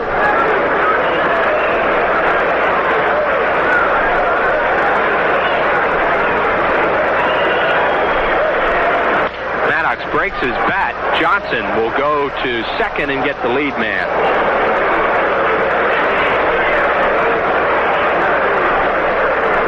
So Maddox will be a one-out base runner now as Diaz is retired at second. And Greg Gross will be the batter. He's batting now in the number 8 spot, vacated by Aguayo. Gross is playing at first base. This will be Gigi's first at bat of the night. Aguayo was hit by a pitch and got an RBI out of it as the bases were loaded, and he grounded back to the pitcher.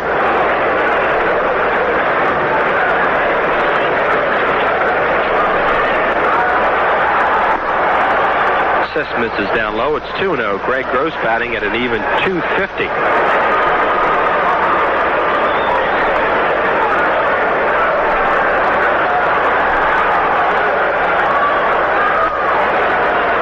Another pitch misses from Doug Sis.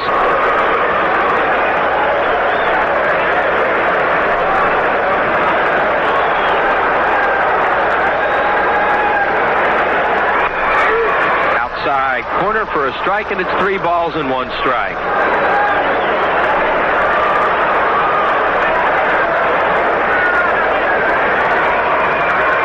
And Gross fouls that ball off his foot down the first base line. The count at 3-2, fielded there by Irish Mike Ryan.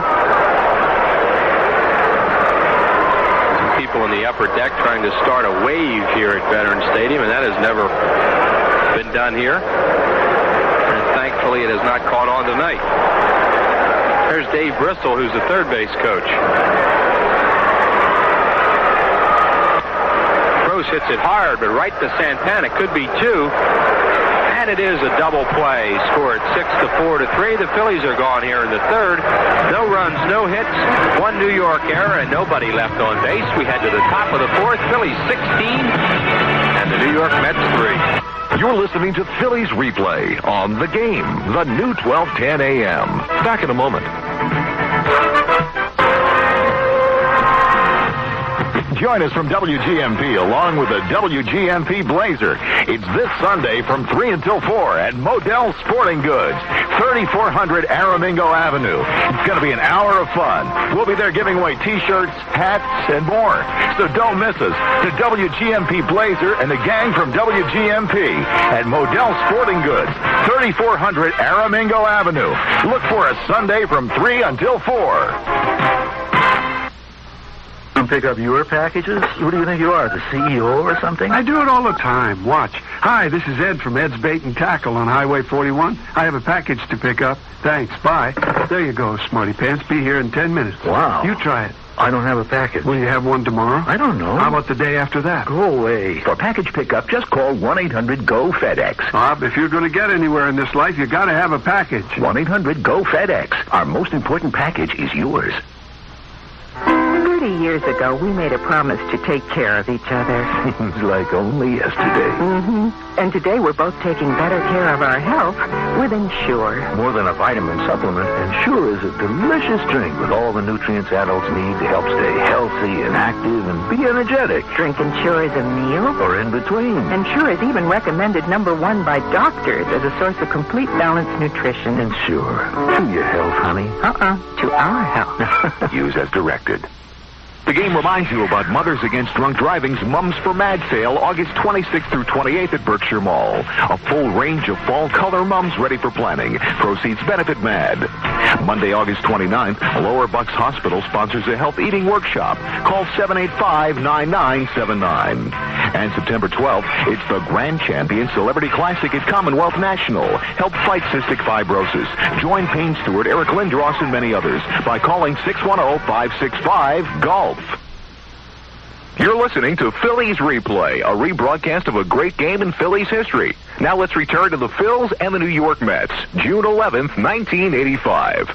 The bad feature here is that we do have rain on the way. There's no question about that, and you're starting to hear some thunder in the background. Dave Montgomery just told us now it's midnight, not 10 anymore. Well, that's good. Only it sounds like it's going to be 9:30 instead of 10. Here's George Foster to lead it off for New York. Foster has had only one at bat tonight. He struck out.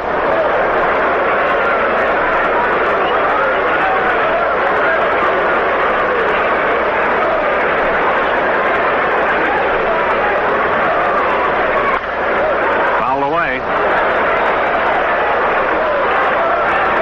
Charles Hudson given a lot to work with, and I would guess that Hudson's in somewhat the same situation that Carmen was in the ninth inning yesterday, where he's trying to get the ball over the plate, and the Mets are up there teeing off a little bit. Well, he's in a no-win situation now. He goes out there and everybody says, well, just throw fastballs and get it over with. Well, you throw a lot of fastballs, you give up a lot of base hits, so you still have to go out there and pitch. I don't like your choice of terms, though. Oh, no-win situation. Yeah, I don't like that. Yeah, well, he'll win, has a good chance to win the game, but now as a pitcher, it's tough for him. Hustling back for this as Wilson can't get it. The ball's in play at the base of the fence. Foster will go to second. He's got a stand-up double. Foster doubles to right center to lead off the New York fourth inning. And we'll see what happens here. And Foster is a hanging slider out over the plate as he's trying to mix up his pitches, and he hung a breaking ball. The batter is Hurdle. And he takes outside ball one. Hurdle got a base hit and scored a run, the first run for New York last inning.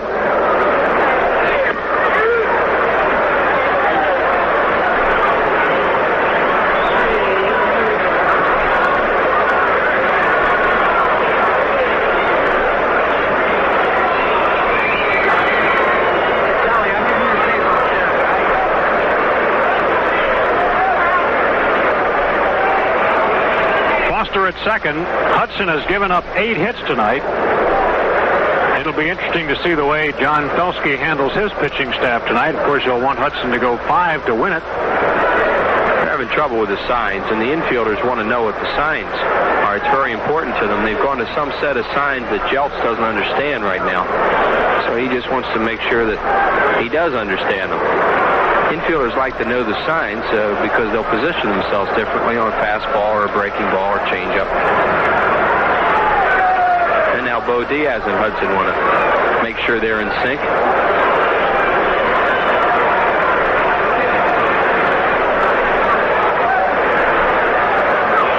Count of a ball and a strike on Hurdle. A one-time Sports Illustrated cover boy. He was supposed to be an end-all. Knocked down at first by Gross. Going to need the cover. Hudson is there. Over to third base goes Foster. Hurdle hit that ball hard.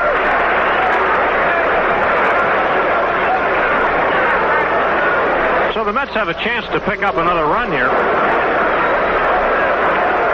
Now Santana. He's 1 for 1 with a double and a run scored.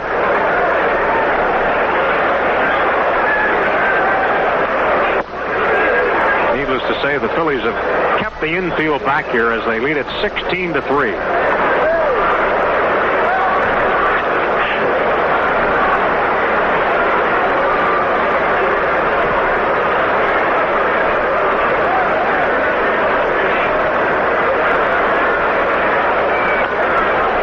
Swing, roller, foul, 0-2 the count on Rafael Santana. This is one of those situations where you don't have to make a big choice about how you play your infield.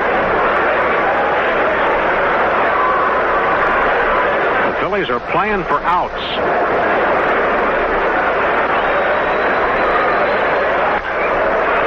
In the air to center, that'll get a run home. Maddox makes the catch. Foster comes. And it is now a 16-4 game. Gives Santana his 12th run batted in. Out number 2.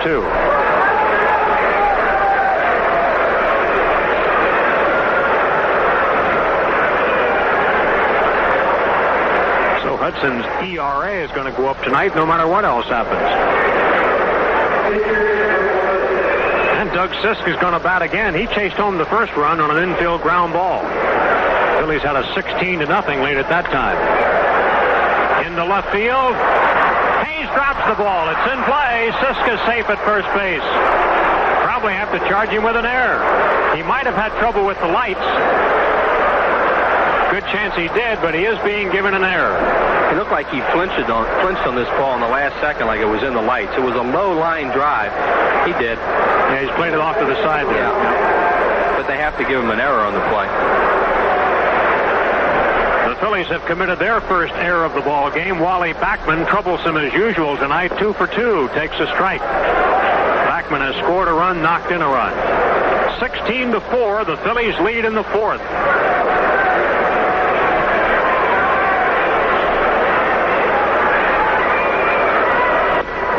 Backman went. 0-2 the count on Wally Backman.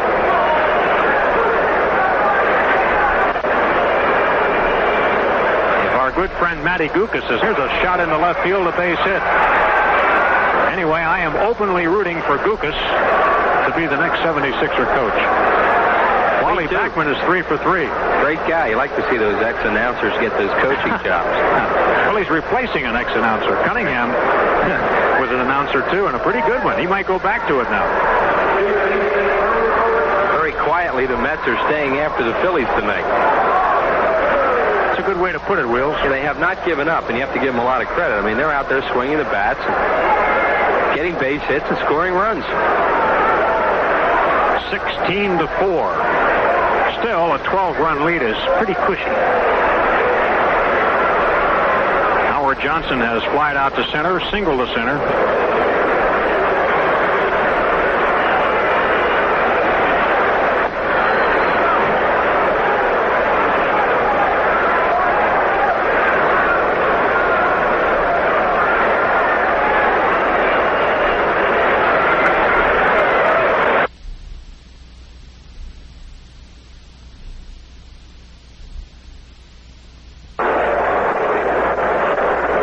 Have other Clearwater natives here tonight? Well, if they are, I don't know who they are. We have had on some other nights in this series and over the weekend. Well, Hop, if not here, how about in the general Philadelphia, Delaware Valley area? Now, That's affirmative. Okay.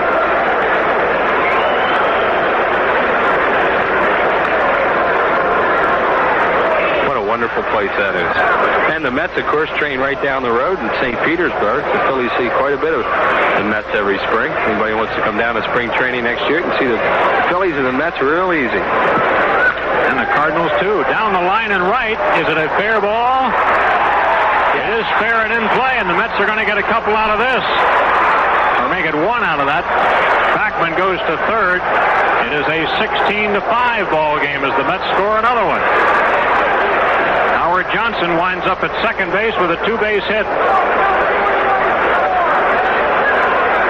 Well, this ball is almost a home run. That hit right above the second three there at the 330 and bounced back into play.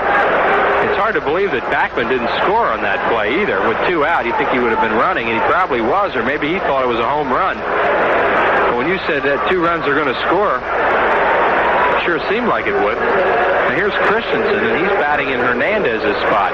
And Dave Rucker gets up in the bullpen. I know John Felsky didn't want to do this. He definitely wants to see Hudson get the victory here tonight, but more than that, he wants to see the Phillies get the victory. And so Rucker is throwing as Christensen takes a called strike. He's batting at 140 with a homer and 6 runs batted in.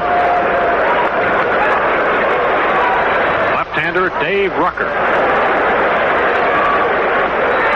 That's a strike. 0-2 on Christensen.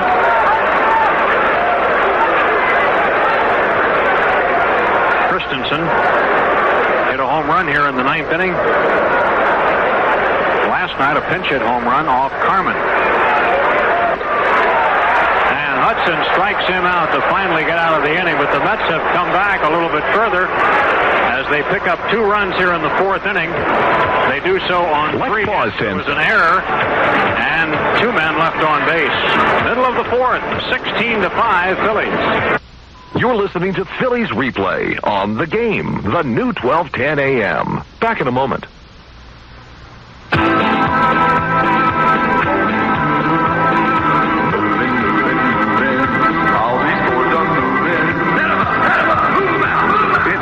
It's big at your Quality Plus Ford dealer's factory authorized clearance. Here, move it out inventory with great clearance deals on the best-selling trucks in America, including the big Ford F-150, America's #1 truck.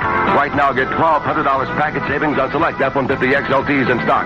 Savings based on MSRP of package savings versus price of options purchased separately. Or save on America's #1 compact pickup Ford Ranger with $1,800 total savings. That's 1,000 package savings plus 300 cash back plus 500 bonus package savings on a 2.3-liter engine. Get a double bonus discount of $1,900 on Aerostar and $500 cash back, and you save $2,400. Hurry, these are limited time offers. Get great clearance deals on every Ford in stock. See your Quality Plus Ford dealer today for all details. I hear this all the time. I don't have allergies, but I want a high filtration vacuum cleaner to cut down on dust. I'm David Orrick, manufacturer of the 8-pound Orrick Hotel Vac. Our Sealock hypoallergenic upright has virtually no after-dust. It's durable, lightweight, and the housing is guaranteed for 10 long years. Call me at 1-800-989-4200. I'll send you one to use for 15 days, no obligation. If you don't love it, you don't keep it. Call 1-800-989-4200 for a free brochure. Since January, America's trade surplus with Mexico has soared from $40 to $520 million. So how do you say NAFTA in Spanish? Dinero. S-O-C-K-S. U.S. companies are hiring. Engineers, salesmen, maybe you. Order National Dynamic speed tapes. Learn to speak Spanish or French, German, Italian, or Japanese well enough to earn mucho dinero. Get a free cassette player or join our worldwide discount travel club free. Satisfaction guaranteed or your dinero back. Call 1-800-545-1985. 1-800-545-1985. You're listening to Phillies Replay, a rebroadcast of a great game in Phillies history. Now let's return to the Phils and the New York Mets, June 11th, 1985. Off the 4th inning for the Phillies, 16-5. Phillies have had a big night. Fantastic start tonight. 9 in the first, 7 in the second. Right back to the mound, fielded by Sisk, and he makes the play. Hudson is out.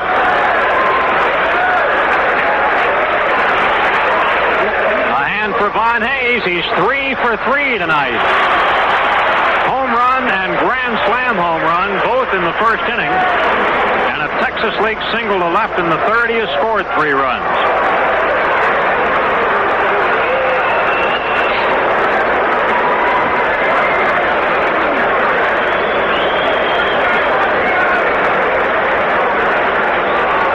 Continue with more runs than hits.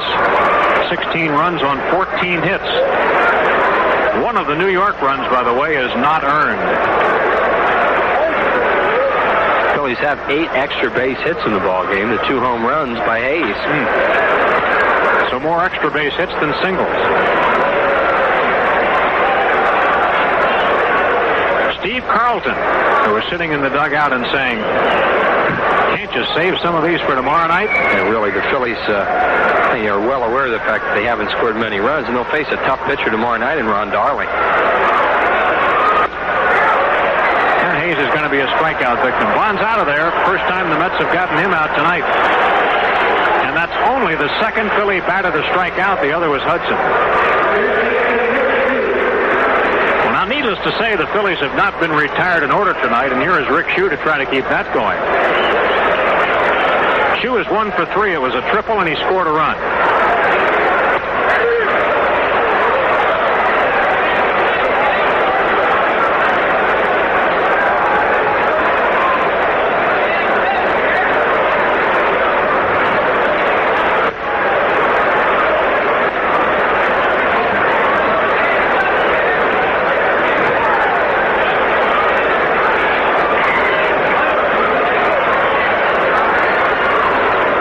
Low, 2 balls and a strike on Shue. Doug Sisk trying to use this outing to get himself back to where he was before, and that was a very effective relief pitcher with a great sinker ball and hard slider. Mostly the sinker ball. Just caught a corner with that. 2-2 here on Shue. But he couldn't quite hang on to it, and Shue does indeed keep the inning alive with a base hit. Yeah, tough play for Wally Backman, who got to that ball and then wasn't able to hold on to it. Shue hits the ball off the end of the bat. And Backman breaks with it. He's got it right in his glove and then drops it. That's the Phillies' first hit off Sisk. And Juan Samuel will bat. He's 2 out of 3. Scored 2 runs, stole 2 bases, knocked in a run.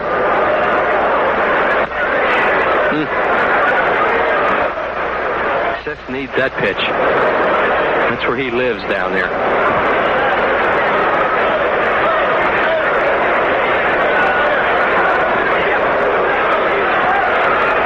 Sammy goes for a high pitch. 1 ball, 1 strike on Samuel.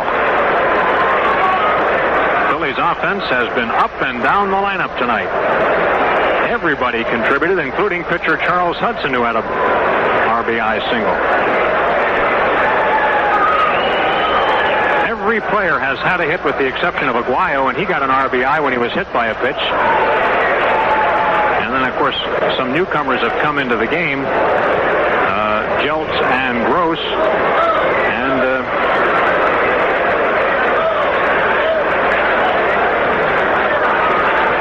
Mets have made a few changes, too. They've made a lot of changes. Yeah. I was talking about the Phillies contributing offensively. I don't believe either of those have contributed. No. That Sammy bouncing one off the fence and right.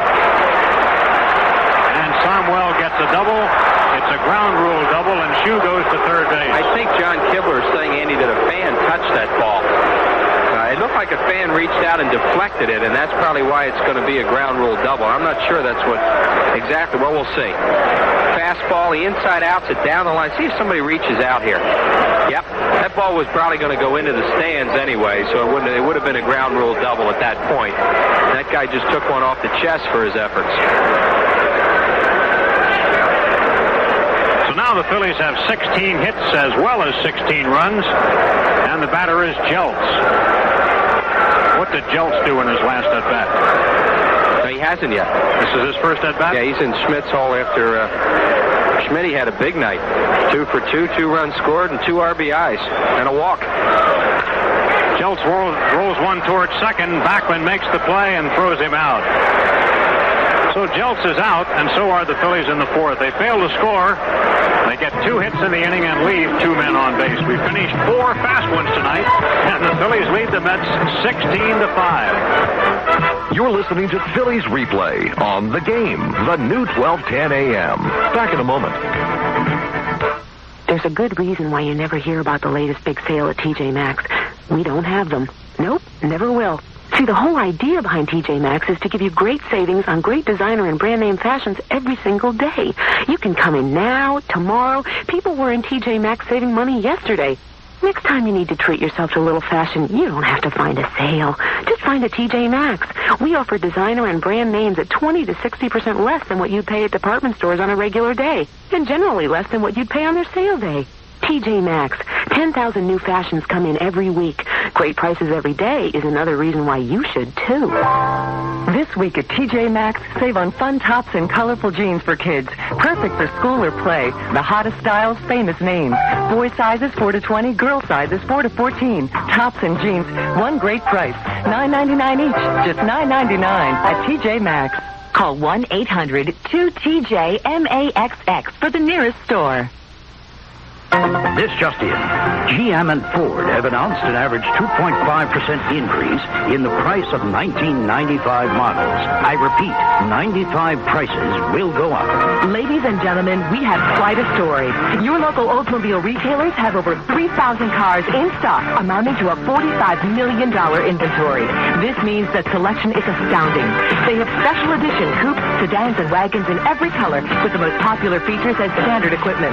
They have every Oldsmobile model in stock, from the sporty Achieva, the popular Cutlass Supreme and Sierra, luxurious 88 and 98, to silhouette minivans and Bravada 4x4s. And remember, a key point to this story is that this is the last chance to purchase these vehicles at low 94 prices. 95 prices are going to go up, so why wait? Demand better. See your local Olds retailer today, where people are getting more cars for less money. Frankly, folks, that's the best news I've heard in quite some time. You're listening to Phillies Replay, a rebroadcast of a great game in Phillies history. Now let's return to the Phils and the New York Mets, June 11th, 1985. Ron Reynolds will bat for the first time tonight. He's a .500 hitter. 2 hits and 4 at-bats.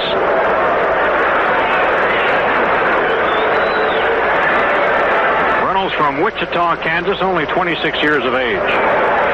Like we always said when Gary Carter played in Montreal, your backup man doesn't get much work. So from Davey Johnson's point of view, this was a perfect game in which to spell Carter and get Reynolds in there behind the plate, give him some work. We're in the 5th inning. The Phillies ahead 16-5. I'd like to send our congratulations along, Andy, to Donna and Lou LaBar on the birth of their daughter Jacqueline this past Sunday, June 9th. Donna's a sister of Debbie Bruner, who works down in the fan accommodation room here at the vet. That's a fair ball. And Reynolds is going to get another hit. Hayes over to pick it off the fence. And a base hit for Ron Reynolds. Sound like he broke his bat on that. Hit it hard, too, for breaking your bat. That is the 11th hit for New York. Fastball right on his hands, and he did break his bat. Shoots that ball right down the line. Hayes gets a good carom. Then Reynolds not going to try and stretch that. You know, the way the Mets have been hurting for runs, this is a big night for them to get 11 runs. Or, 11 hits, I should say, on 5 runs. 2 teams tonight that are really coming out of it offensively. This is Danny Heap. He has not contributed, having flied out and popped out. Ground ball on the right side. That goes through for a base hit. And here come the Mets again. First 2 runners aboard to start the 5th inning. Heap gets a hit. Number 12 for New York. Mets only have 4 less hits than the Phillies now. Isn't that amazing? And the Phillies are going to get that bullpen up again. I know John Felske doesn't want to do it. This is the key inning for Hudson. He needs to finish this one to be able to pick up the victory. Left-hander Dave Rucker is working. And he's trying to get him through 5. Foster has struck out, doubled, and scored.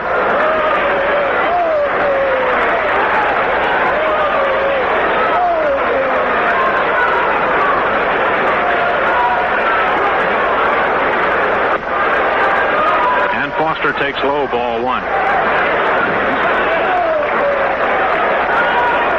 Look Look at the hits tonight. 28 hits in this ball game. 4 innings into the top of the fifth.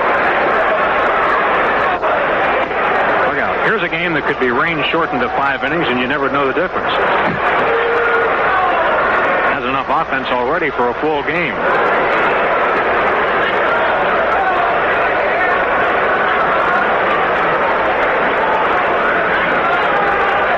Dick Williams, manager of the Padres, is a guy who said there are going to be an awful lot of hitters have great second halves this year because they proved over many seasons that they're good hitters. So if they didn't hit in the first half this year, they're going to come on like gangbusters.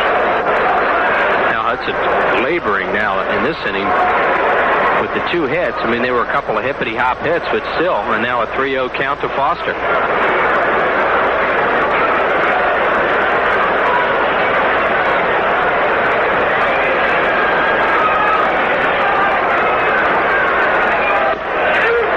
Taking all the way, and a called strike, says Bruce Fleming. Bruce has had a long night already. But he's happy. He's going to be playing golf with Rich Ashburn tomorrow. It's supposed to rain like crazy here tomorrow in the daytime, isn't it? Up foul, back out of play. Great catch by a fan in the upper deck, a one-handed grab. We've got a full count now on Foster. And the runners will not go. I wouldn't think.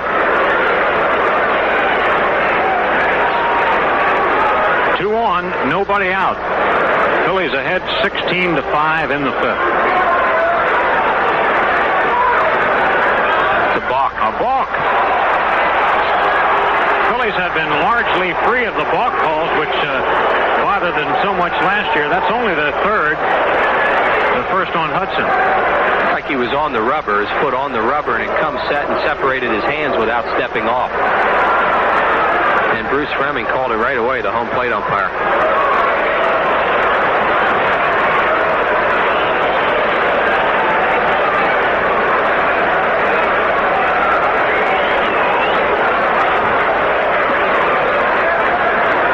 To Foster, who had a rip. The Mets have action in their bullpen now as well. We mentioned that a left-hander, Dave Rucker, throwing for the Phillies. Joe Sambito, a left-hander, throwing for New York.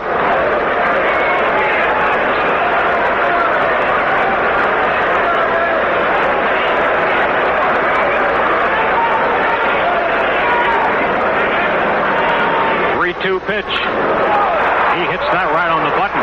Maddox has it lined up, though, makes the catch for the out. Reynolds tags at third. He will score. Heap goes to third base, and a 16-6 ball game. Give Foster his 24th run batted in. George Foster really nailed a 3-2 fastball. Good play by Maddox out there. Both runners, of course, move up on that play. One scores, another one goes to third where another fly ball will get a run in. Phillies keep the infield back. Hurdle is 1 for 2, single and run scored.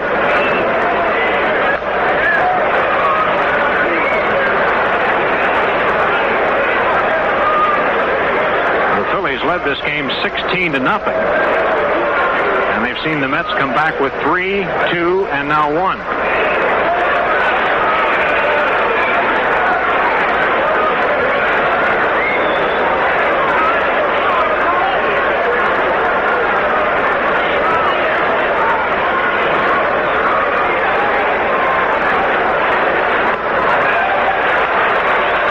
So Hurdle strikes out. That'll be the 3rd strikeout for Hudson.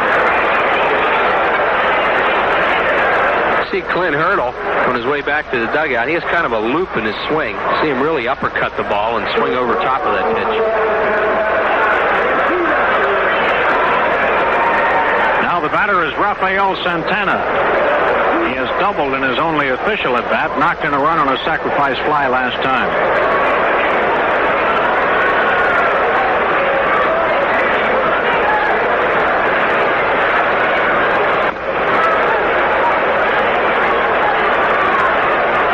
Wants a different baseball. As you mentioned, Sambito up and throwing, Sisk in the on-deck circle. At this point of the game, with the Mets coming back in it the way they have been, Sisk would be lifted for a pinch hitter. if Santana keeps it going. And he does. Base hit. Mets get another run. Santana singles to center field. Scoring on the play is Danny Heap. And it's 16-7. And Rusty Staub is coming out of the dugout. La Grande Orange will come out and take a swing here. WGMP, Philadelphia. Rusty Staub. 41 years of age from New Orleans. And you'll see what he can do. Rusty has, so far this year, Staub has picked up 4 pinch hits, 4 for 15. He is 0 for 4 against the Phillies. Well, he was tough on the Phillies last year. He went 6 for 9 against the Phillies.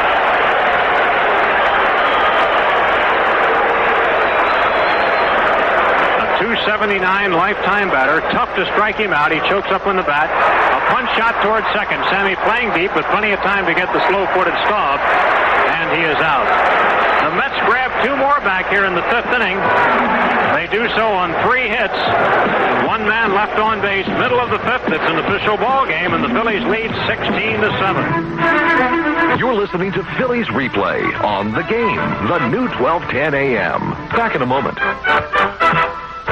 I hate the word cute. They always use cute with short people. If you're 5'4" and under, now there's a store that's just for you. Petite Sophisticate. Listen. I go out looking in petite departments, and all I see are size 2 and 4s. I mean, they think that everybody is just tiny little sticks just because you're petite. Well, I'm a normal size. I'm 5'3", but I wear an 8'10". And I hate getting things hemmed. They just don't look the same after they're altered. I mean, I am who I am. Fit me. Petite Sophisticate. The fit is right. The sizes are right. From size 2 to size 14. I want them straight off the hanger. Then I found Petite Sophisticate, and there was so much selection, I didn't have to get one thing altered. I mean, it was fabulous. I went in and actually had choices. Petite Sophisticate is great. I have clothes now that I really feel great in. I feel like I, look good. Petite Sophisticate, the fashion store that fits women 5'4" and under, sizes 2 to 14. Great news. Our classic trouser is now available in short and medium lengths. At just $38, it's a must-have in your fall wardrobe. Stop in today.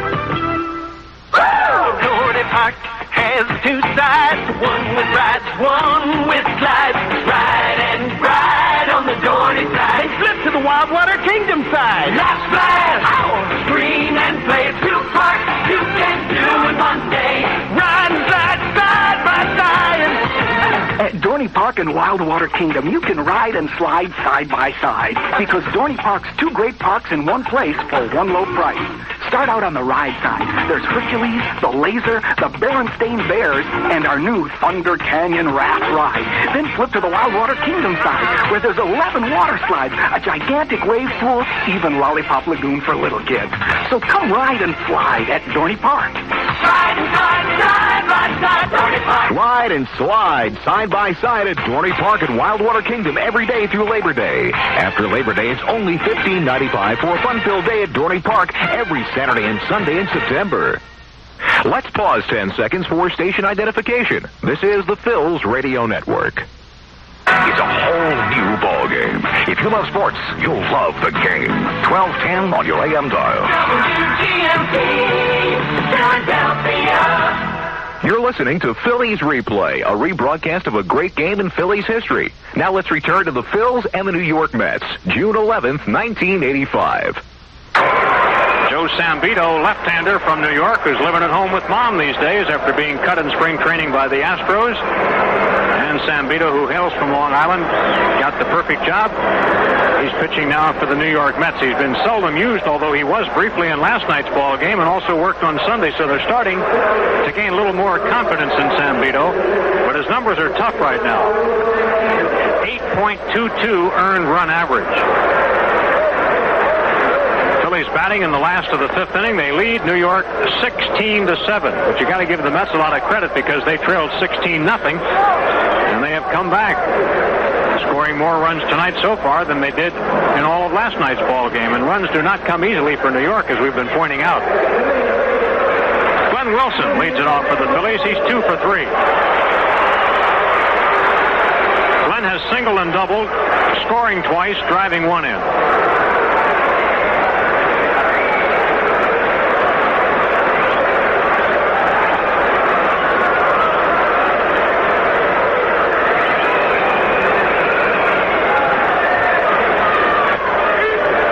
takes a called strike. After a long RBI drought, Wilson has now driven in runs in 3 consecutive games. He went after it. 0-2 the count on Wilson. Bo Diaz and Gary Maddox to follow.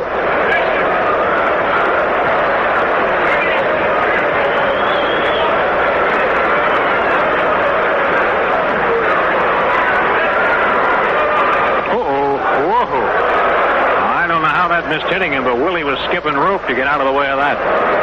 Ball and 2 strikes on Wilson. Zambito has gone through a couple of arm operations. 32 years of age from Brooklyn, New York. He's had actually 3 elbow operations, but he's a battler. Talking to him on the bench last night, he was telling me, he says, I don't have the stuff I once did, but I do believe I can still get major league hitters out. He said, but after a long, long layoff like I had, you really have to learn to pitch all over again, how to work on a hitter, how to set him up. He said, it's surprising how much I forgot about pitching.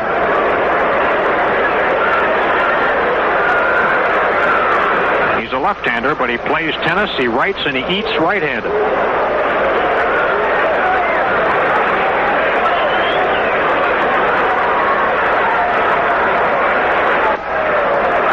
And 2 on Wilson.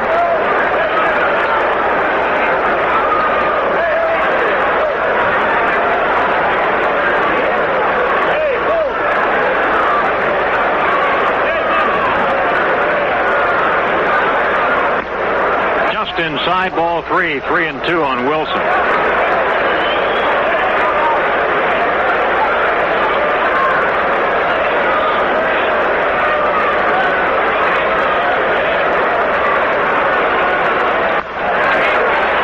Draws a walk.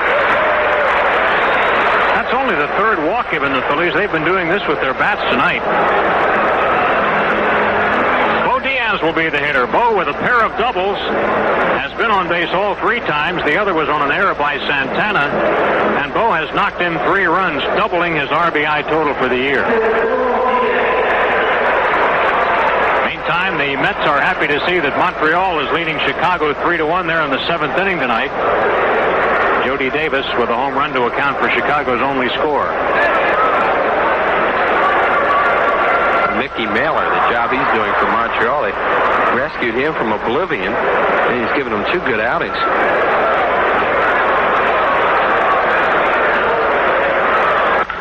Hard ground ball, fair, another hit for Bo. This is going to go all the way to the corner. Foster to dig it out.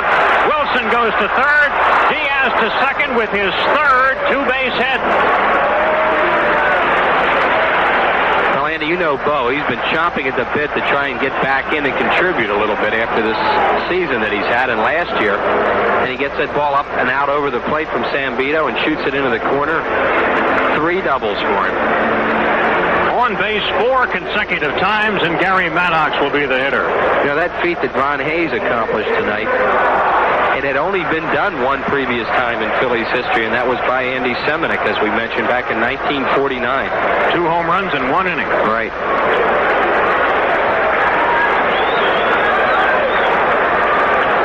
Maddox 1 for 2 tonight with an RBI triple. Now the Mets have the infield in. And Maddox going to drop in ahead. A broken bat shot to left center field. Wilson scores. Bo to third base. 17-7 Phillies. They want to get their double-figure lead back again.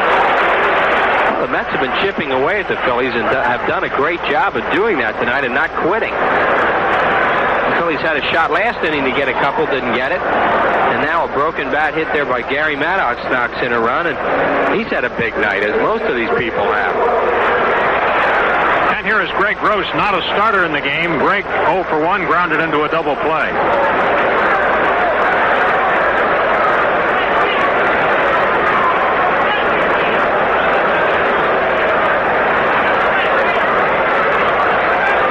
Coming off a big ball game here when he was in the lineup Saturday, I should say.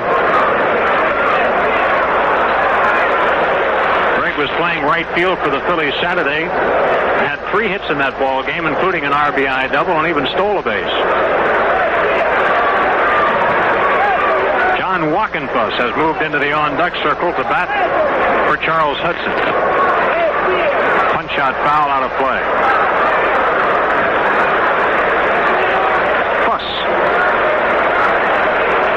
And Charles Hudson has gotten to 5 innings and has been hit around pretty hard, and John Felsky just wanted him to get to 5. He certainly didn't want to hook him for 4 or 5 with that big lead, but he was starting to get a little itchy.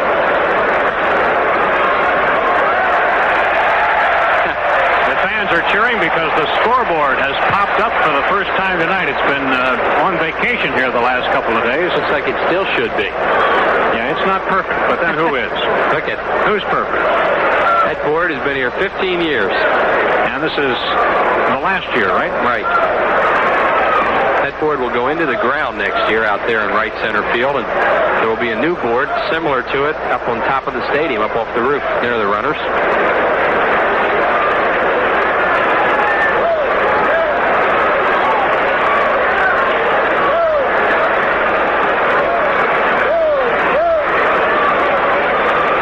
The count on Gross. Drake takes high ball. Gross does not often face left-handed pitching.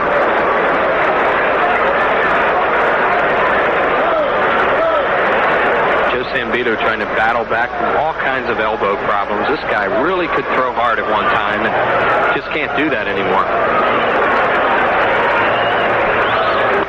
He makes his home down in the Clearwater area also. I was just mentioning a little while ago that he's living at home with Mom right now.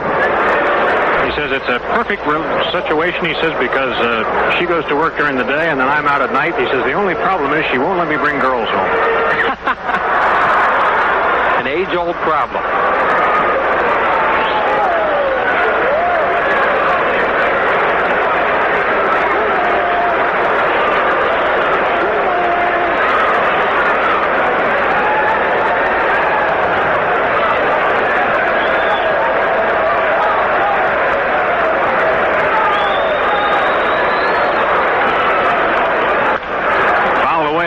GG. 2 balls and 2 strikes on Gross. Still nobody out here in the inning. It is a 17-7 Phillies lead, and the fans are in a festive mood here tonight. Of course, he's not. That's ex-Philly infielder Davey Johnson. Davey, the answer to all kinds of trivia questions. He got the last hit off Sandy Koufax. He was with Baltimore, and that was at Shea Stadium. The final out of the '69 World Series. He was also the teammate of the 2 most prolific home run hitters of all time, Hank Aaron and Sandahara O. He has the most home runs by a second baseman in a season, too. He hit over 40 that one year with Atlanta when they had 4 players hit over 40. I believe his figure was 43, wasn't it? Somewhere in that area, yeah.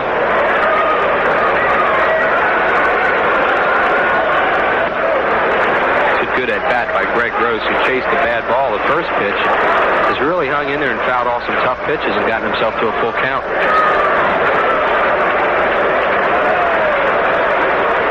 It's a good thing that revised weather forecast has the rain holding off till midnight, because we'd be pushing the deadline here shortly.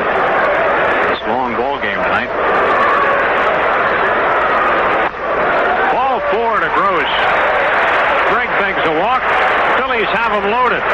And John Walkenfuss will bat.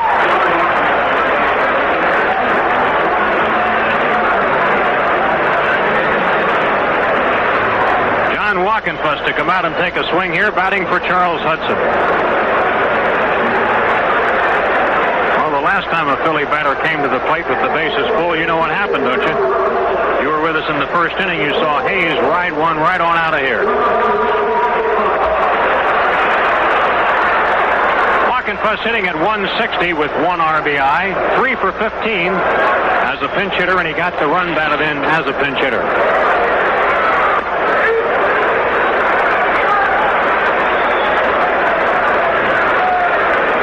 Walkenfuss, not really a home run hitter. He had 6 of them for the Phillies last year. 264 lifetime batter.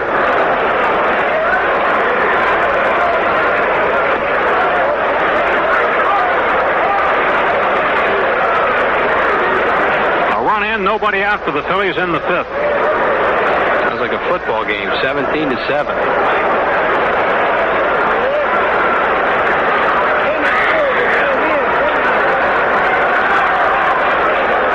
Ball 2-1.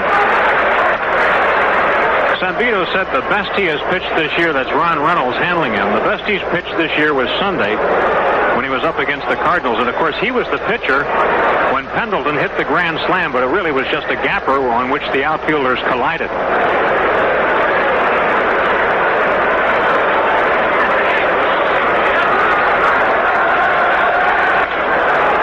Very high pop behind first base. Heap goes back. Oh, he makes the play. Boy, that was something. Bo had to hold on at third base. Wackenfuss fouls out to Heap. That's the first out of the inning. So, Hayes bats with the bases loaded again. How about that?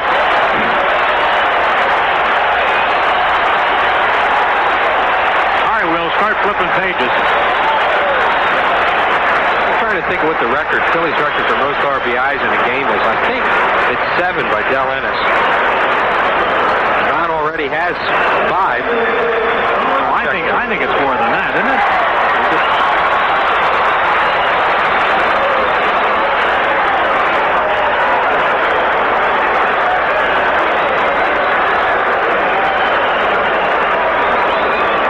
Trying to check my card on Schmitty. I thought he had driven in that many runs in one ball game, but I might be mistaken.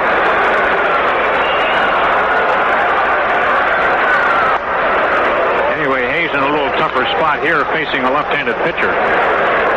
Is 3 out of 4 tonight. Solo home run, grand slam home run, Texas League single, and last time up he struck out.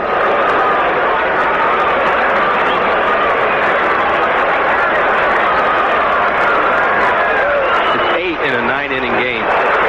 Schmidt had 8 in a 10-inning game.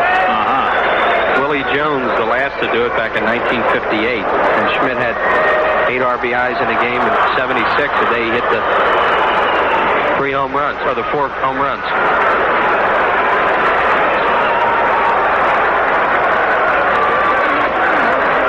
Well, that pitch just missed right there. 3-0.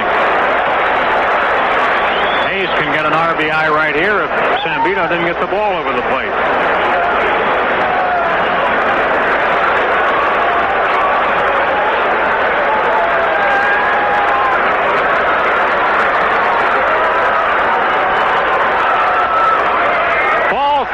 Phillies get their 18th run.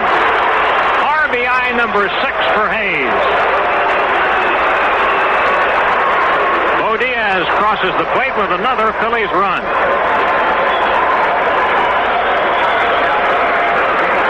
That's a career high in RBIs for Hayes. Now Rick Shue, the batter. 1 out this inning. Shue has 2 hits tonight and 4 trips.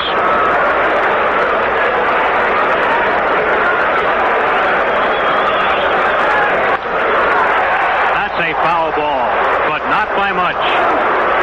Oh, that was really ripped. That guy hurt his hand down there, too. Ooh, I don't believe that man reached out to catch that ball. Gale flips it back. Ooh. He's going to have a sore hand tomorrow. Nice gesture by Gale Clements.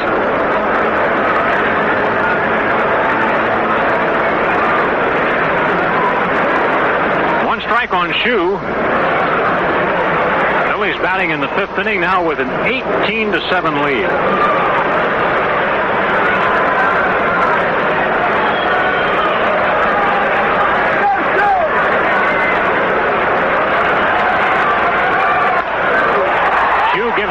Down the left field line, but it's pending foul. Home run distance, but foul off the bat of Rick Shue. 0-2.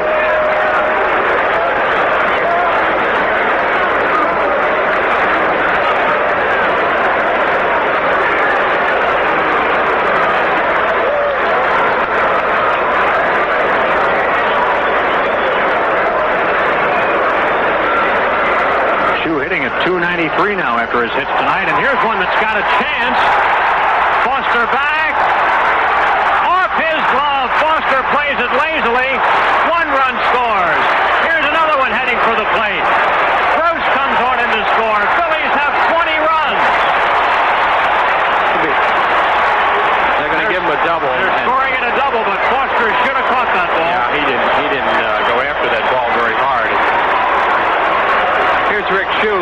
happy to get this high fastball and hit it deep to left. But Foster's there. Kind of reaches up and lollydobs it. It goes off his glove. A 20-7 Phillies lead. Wow.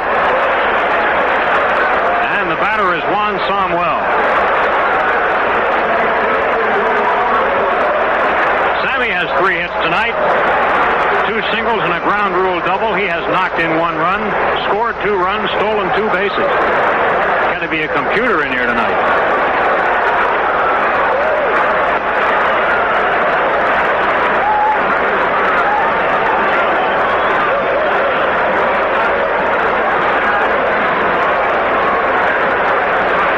Team record for runs, by the way, is 23. That was versus Pittsburgh all the way back in 1900. There's a ball slapped to shortstop, and they got a couple of runners hung up, and there's an out, but Hayes crosses the plate, and the Phillies get a run out of it. They get a run on the base, and they get an out on the base pass, but the Phillies pick up their 21st run. Yeah, the Mets really messed that play up in the infield, and Von Hayes was hung out to dry between third and home, and Santana threw the ball to Howard Johnson, and he goes after Shue coming in there. And meanwhile, Hayes just takes off and scores. Well, that'll be scored a fielder's choice, and Samuel will get an RBI. The batter now is Jeltsin. The Phillies have batted around for the 3rd time in the game. Incredible. Jeltz is 0 for 1. He grounded out. What was the scoring on that play? 6-5.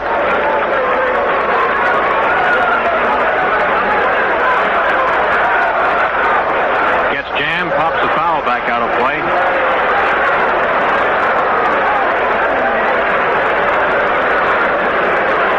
Phillies scored 23 runs in that famous 23-22 game, of course, against the Cubs, but that was a 10-inning game. So as Andy mentioned, the record is for the Phillies is 23 back in 1900. You don't think this one's going to go extra inning?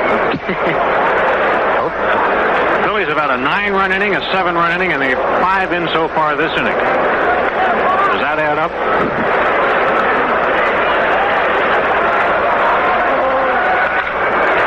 Here's a bouncer for Santana. Surrounds it, makes the play at second, and the inning is over. A 5-run 5th for the Phillies. 3 hits in this inning. And 1 man left on base. At the end of 5, it's 21-7. You're listening to Phillies Replay on The Game, the new 1210 AM. Back in a moment. Still taking Buffer? My neighbor asked. Why not? Buffer's great. And then she gets that know-it-all look. Buffer's aspirin. Aspirin can upset your stomach. So I say, did you know people buy more aspirin than Tylenol and Advil combined? She looks surprised. And Buffer's the smart way to take aspirin, because it has 3 buffers to help protect against stomach upset. You're stubborn, she says. No, just smart. Bufferin, the smart way to take aspirin. Use only as directed. Oh, man. I can't wait to see what the combination for my gym locker is going to be. All right. New Blackboard erasers. Yay! It doesn't take much to get some students excited about going back to school. For others, it may take a little more. Like school survival packs from Radio Shack. They're loaded with everything from spell checkers to calculators. And there's a survival pack for every student from grade school to graduate school. Radio Shack. You've got questions, we've got answers. Here's news about a revolutionary all-natural product that's energizing America. It's called Ginsana. Ginsana is the first standardized ginseng extract, the only ginseng product scientifically tested for 25 years. Who uses Ginsana? Middle-aged men and women, senior citizens, busy executives, college students, and athletes. No sugar, no caffeine. Ginsana. Now the people who bring you Ginsana present Garlic brand garlic. Garlic contains almost twice as much allicin potential as any other garlic tablet. That's the ingredient thought to be responsible for garlic's goodness.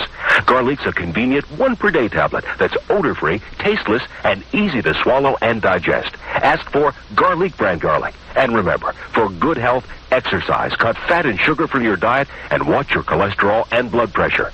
Ginsana and Garlic from SunSource. at Kmart, Rite Aid, Osco, Save-On, Thrift, and all health food stores. For a free brochure, call 800-777-2000. You're listening to Phillies Replay, a rebroadcast of a great game in Phillies history. Now let's return to the Phils and the New York Mets, June 11th, 1985. Changes for the Phillies. Dave Rucker will now come into the game and pitch in relief of Charles Hudson, and John Wackenfuss will stay in the game and catch. There's Fuss. He will bat in the number 9 spot where he pinch hit. And Dave Rucker will replace Bo Diaz, who had a big night. Bo went 3 for 4 with 3 doubles, knocked in 3 runs. First ball hit hard off Gross's glove. Rucker covers. And Wally Backman is retired for the first time tonight. Backman had 3 hits so far and has scored a run. Greg Gross at first base, where he has been since the Phillies made some changes after their 9-run first, 7-run second, and 5-run fifth. Have 13 hits in the game. Howard Johnson, the batter here, has 2 of them, both coming from the left side. And he'll be followed by John Christensen, who's playing in center field. Charles Hudson goes the first 5 and gives up 7 runs, 6 of them earned. Gave up 13 hits, no walks, and 3 strikeouts. Dave Rucker on here in the 6th. Ball's popped up, playable. Gross off the line. And Greg Gross makes the play, and Howard Johnson is retired. So Dave Rucker gets a couple of quick outs. In the game, the Phillies have 7 doubles, 2 triples, and 2 home runs in their 19-hit attack. And Christensen, the batter, batting in the spot where Keith Hernandez was early in the game. He struck out in his only at-bat. Takes a slider for a strike on the inside corner from Dave Rucker.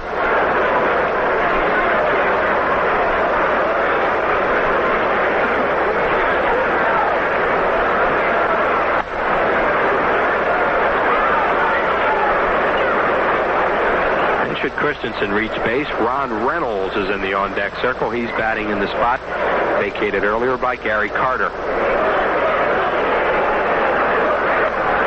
Outside, it's 2-1 on Christensen. Phillies now just 2 away from tying their club mark for runs scored, 23. The Mets have given up the 21 tonight, the most in their history to one team in a game. Popped up foul and out of play. Final from Pittsburgh, where the Pirates have beaten the Cardinals tonight 13-2 behind Rick Russell, who's 3-0. Neil Allen, the loser, 1-4. Bill Madlock hit number 3, and Tony Pena also hit number 3. The Pirates had 18 hits in the ball game. Still 3-1 up at Montreal. Christensen pop-up foul down the line. Gross a long run. Could have room, and it's just out of play. That game is through 7. The Expos leading the Cubs. Jody Davis with the only home run in the game, his 6th of the year. George Frazier on for Dennis Eckersley.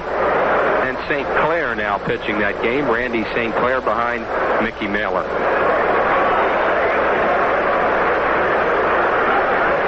Two balls, 2 strikes on John Christensen. See if he went.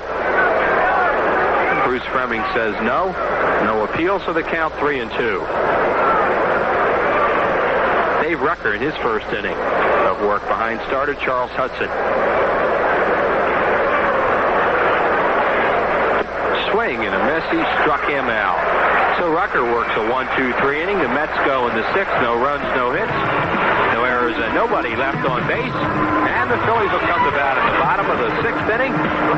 There it is, 21-7 in favor of the Phillies. You're listening to Phillies Replay on The Game, the new 1210 AM. Back in a moment. While you've been growing, so has Fitzgerald Mercy Hospital. Using the latest cancer treatment technology, we provide compassionate care to ensure the highest quality of life for our patients. Margaret Rowley of Drexel Hill is a patient of Fitzgerald Mercy. They're very good at explaining any questions that you do have. They're not just running in and out of the room. They're taking the time to treat you as a person, not just a patient. And after Margaret went home, the care didn't stop. I went home with at least 4 people's different phone numbers, dietitians, nurses, people from the oncology staff, and times where I've had to make phone calls, I've received responses right back. Dr. Joseph Turchi is director of the cancer program. At Fitzgerald Mercy, we can do whatever is necessary to assess your disease and accurately outline the options for treatment.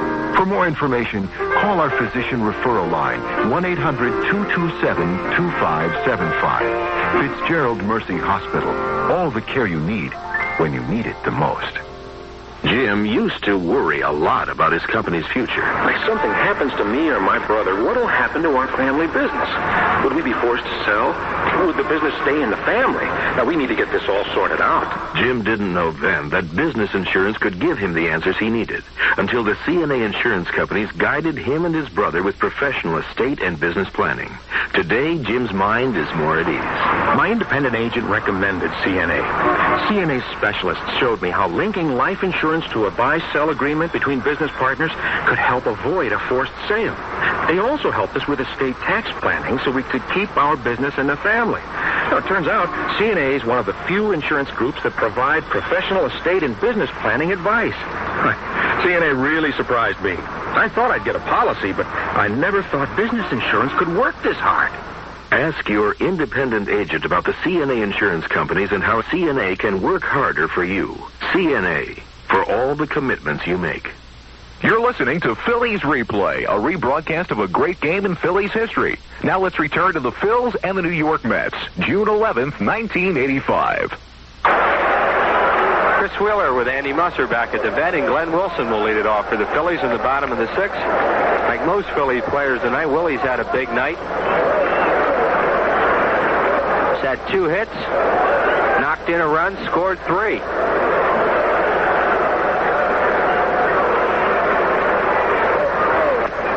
Facing Joe Sambito for the first time. Sambito worked the 5th inning. He got roughed up for 5 runs. This is way outside with that pitch, 1-1. Tom Gorman started the game. Calvin Schiraldi in the 1st, Doug Sisk in the 2nd, and now Joe Sambito in the 5th.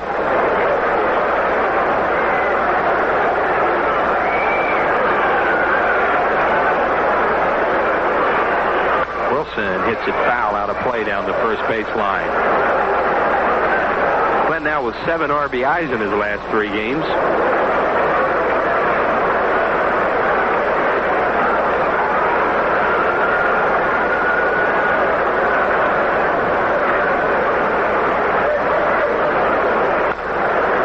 He stays alive with a nubbing foul fielded there by Irish Mike Ryan. Del Unser, the Phillies hitting instructor, has moved into the dugout over the past 10 games or so, and Mike Ryan out on the baselines. Dave Bristol, of course, patrolling 3rd.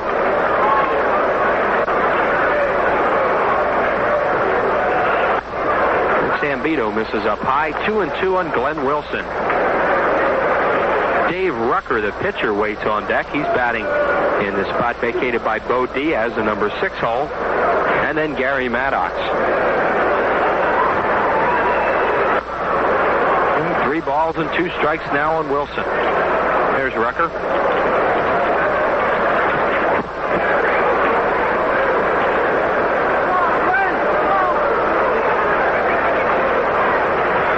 And Wilson hits a ground ball to Santana.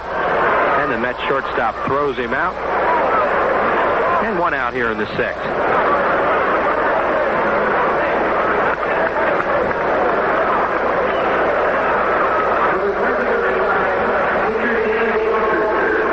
Dave Rucker will get his 2nd at-bat of the season. He is 0 for 1. Phillies acquired him right at the end of spring training in the trade with Ivan De Jesus and Bill Campbell going on to the Cardinals. Started the season at Portland. And brought up about 5 weeks ago. Sam Beto's first pitch is outside for ball one.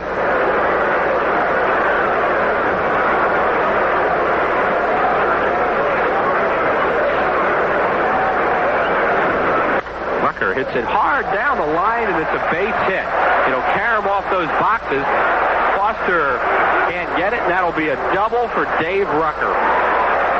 Just inside the bag, and the hits just keep on coming tonight.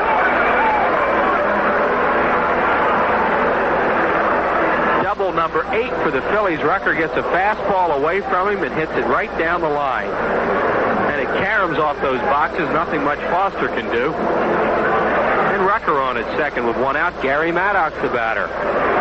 He has singled, tripled, knocked in 2, and scored 3 on the night. On deck batter is Greg Gross.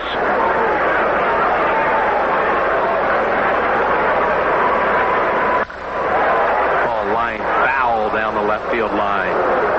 And another guy got his hand hurt down there. Front row of those deluxe box seats, guys are taking a beating on those foul balls.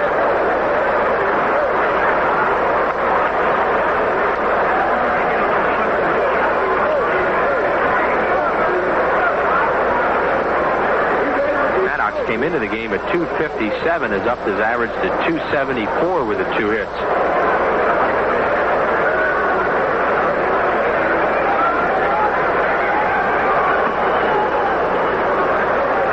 Beto ahead of him 0-2.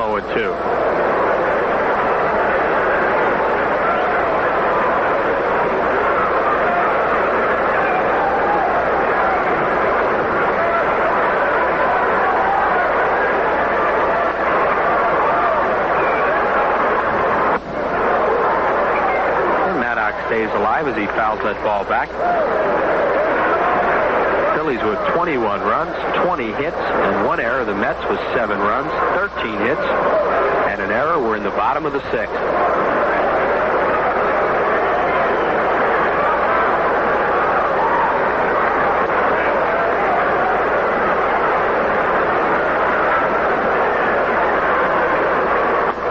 Outside with a pitch, 1-2.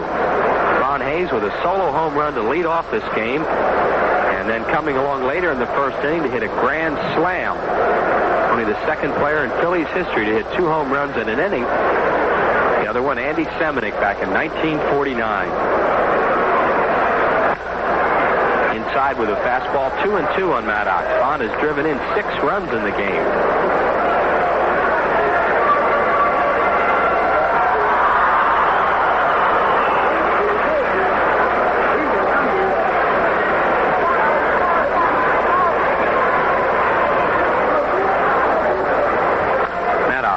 Another one off, and the count stays at 2-2.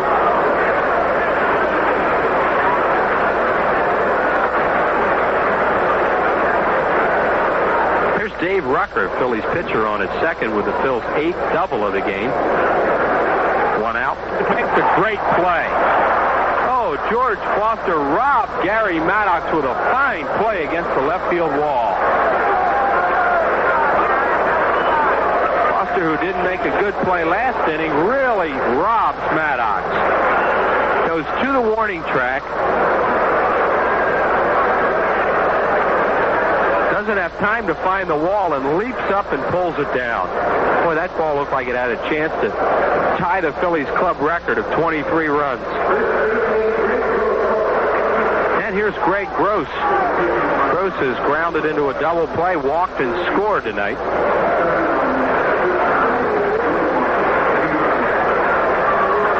GG line drive, extra bases. Gross will, nope, ball was cut off, and GG will stay at first, but Rucker will score, and the Phillies lead it 22-7. Looked like a double off the bat, and a good play by Christensen, the outfielder out there, to cut it off. And Greg Gross has his first hit of the game.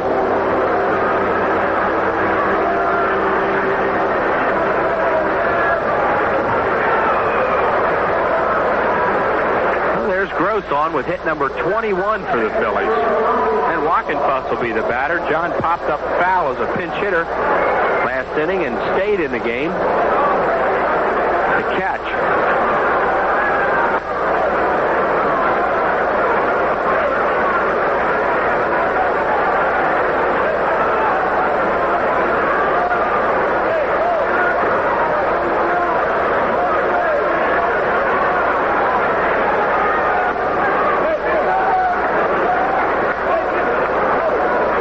2 balls and no strikes now on Walkenfuss.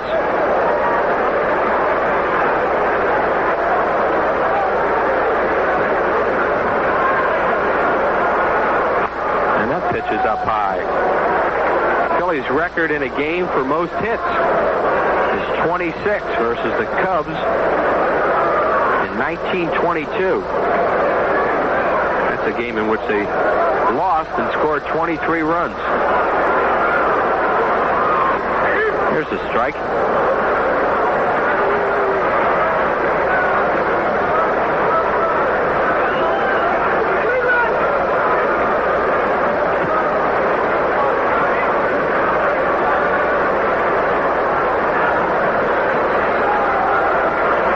And Walkenfuss draws a walk. Here comes Von Hayes again in an RBI situation.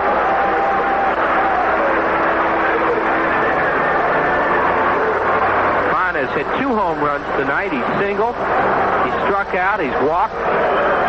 3 for 4. 4 runs scored, 6 RBIs. Look at that.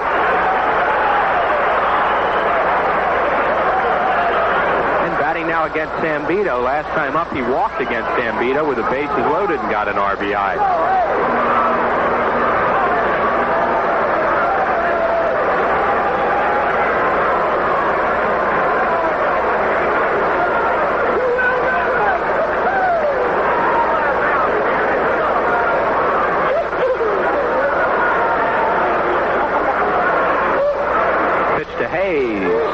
To check his swing. It's over for a strike.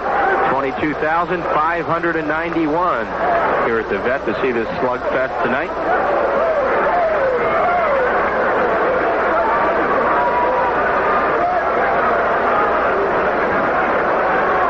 One and one to Hayes. Swing and a foul tip at the plate, and the count at 1-2.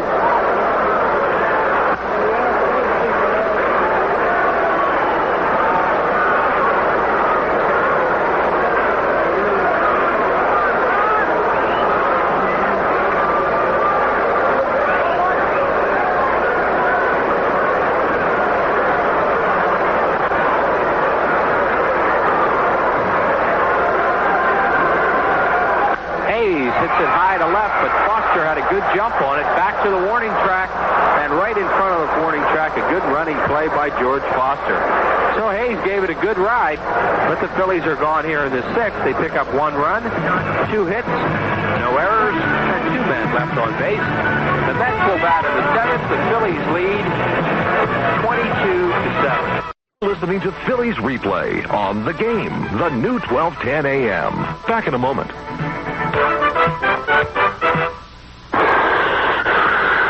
John, that's the hugest bubblegum bubble I've ever seen. Take a picture. What? Take a picture. Oh, take a picture. Okay, hold it for just a second.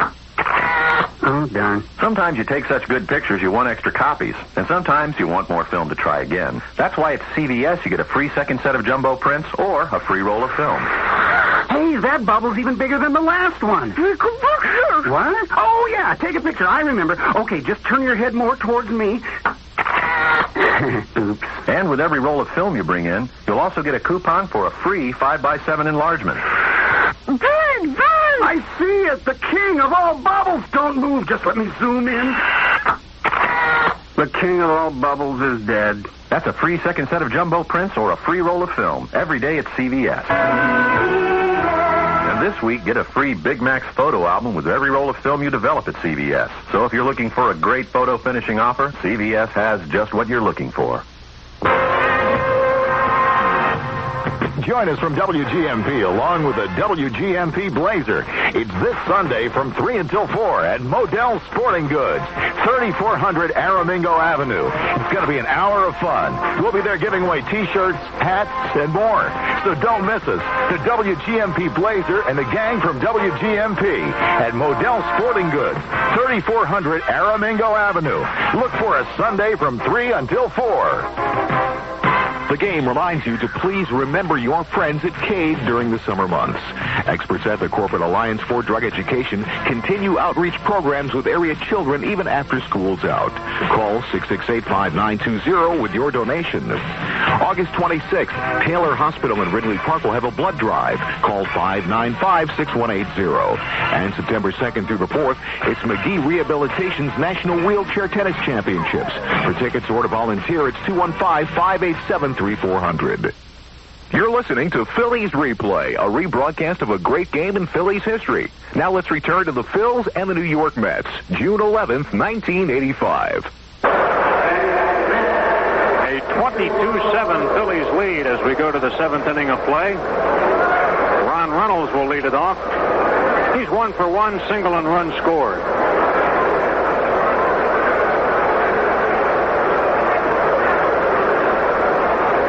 Carries a 500 batting average to the plate. Actually, it's higher than that now with that hit. See what Reynolds has done this year. He is 3 for 5 this year.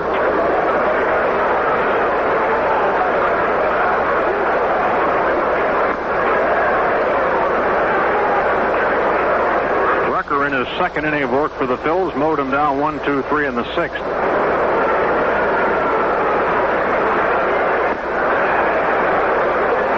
He falls behind here 3-1.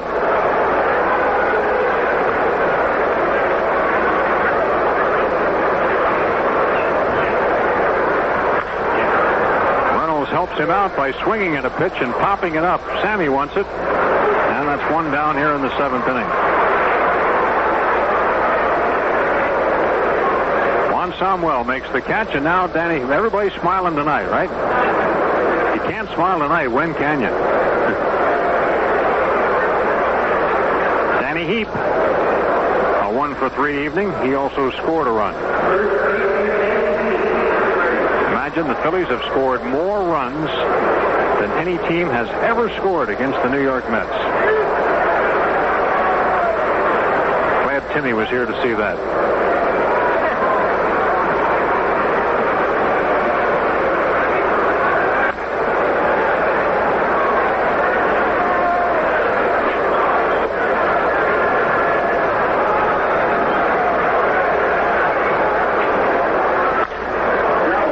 To left field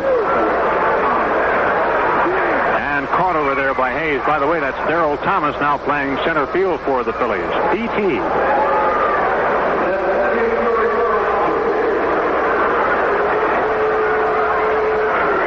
Now here's Foster. He has struck out, doubled, and knocked in a run on a sacrifice fly.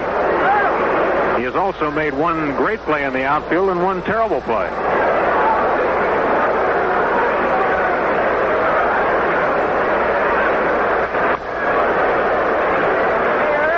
Slam by Leon Durham tonight. And the Bull has put Chicago on top of Montreal 5-3. And the Cubs are batting in the 9th. Fly ball down the right field line, going to be tough, but it is a foul ball. In play, but nobody could get there.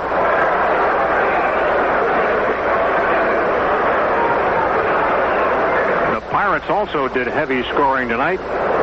They defeated St. Louis 13-2. Russell winning that ball game, and Neil Allen losing.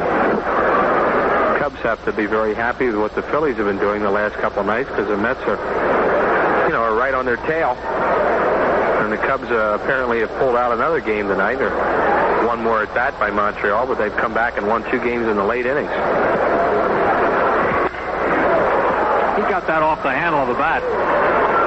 Hayes is there, and that's 6 ups and 6 downs since Rucker came in the ball game. Well, here at Veterans Stadium in Philadelphia, it is 7th inning stretch time, and there's something to stretch about tonight. You're listening to Phillies Replay on The Game, the new 1210 a.m. Back in a moment. Take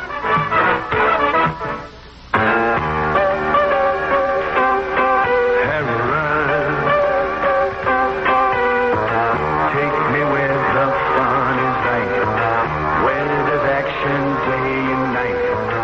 Someplace that is made to excite me, light up that sign. Hit the high strike of the band, make me feel like no one can. Harris, you are something else, and you know you are. Gonna have a great time every time. It's a great time every time at Harrah's Casino. Now you can enjoy a relaxing, hour-long, fun-filled riverboat cruise with games and an old-fashioned sing-along. It's a great time, and it's absolutely free. Just look in Sunday's Philadelphia Inquirer for Harrah's and the hottest offers in Atlantic City. Ooh, Harrah's. Power windows and door locks. Air conditioning. Cruise control. Driver's side airbag. Cars these days can cost a lot more than you bargained for. Or maybe they can actually be a bargain. You see, the four-door Central Limited Edition costs a substantial $2,000 less than a comparably equipped Toyota Corolla LE. AM/FM cassette stereo. So what you are hearing is not what the Central will cost. It's what you'll be saving. Now that's a beautiful sound. Now's the best time to get a great lease deal on a Central Limited Edition at your Nissan dealer. Check your local newspaper for more details on other great lease deals from Nissan. It's time to expect more from a car. Comparison based on 94 MSRPs, except passenger side airbag and tachometer standard on Corolla LE, not available on Central.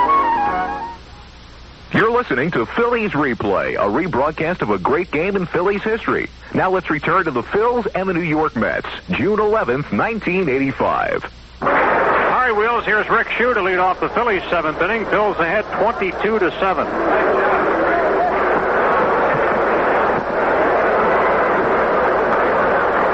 Shue tonight has tripled, doubled, and singled. So he's got a shot at the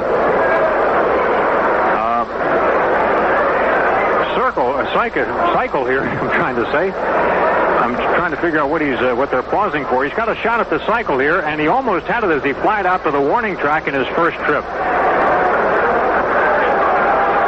So his sequence tonight has been the fly ball, then the triple, then he fouled out, then he got the single, then his last time up he got a two-run double. It's been a while since a Philly has hit for the cycle.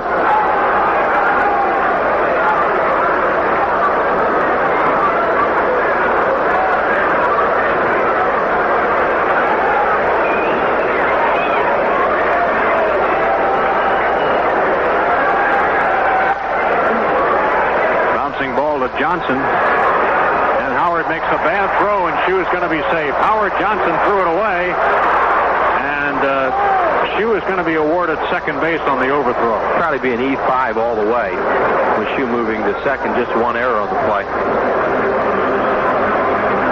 Mets already have one error. This would be their second in the ball game. Johnson just fires this ball. Danny Heath not able to come up with it, and it will be an error all the way. Juan Samuel. Sammy tonight has 3 hits, 2 singles, and a ground rule double.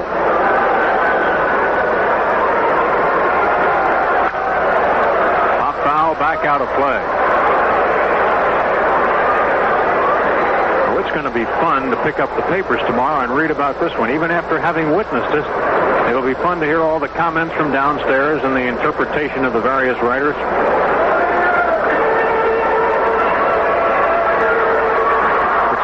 It'll play a big part in that Jason Stark Tuesday column that he does such a great job on in the Inquirer. He does do a great job You on bet he does. He's a good man. I told him that one time, and he said, it's easy. You spend your whole life at it. Yeah.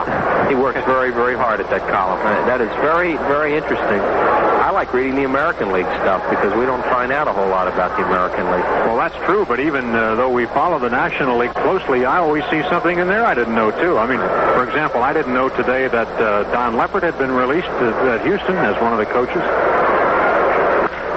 On the ground and knocked down by Johnson. That's a base hit. Infield single for Juan Samuel. Johnson did everything he could do. Yeah, this is a fine play by Howard Johnson. Goes hard to his left, dives for the ball. There he gets it. He looks at it like, I have it. Makes a strong throw, but it's wide, and Danny Heath comes off the bag to get it. So that makes it a 4-hit game for Juan Samuel. And that is the 22nd hit for the Phillies, so they've got that run column and hit column evened up again tonight. Here is Steve Jeltz. He is 0 for 2, and unfortunately for Steve, 0 for his last 24.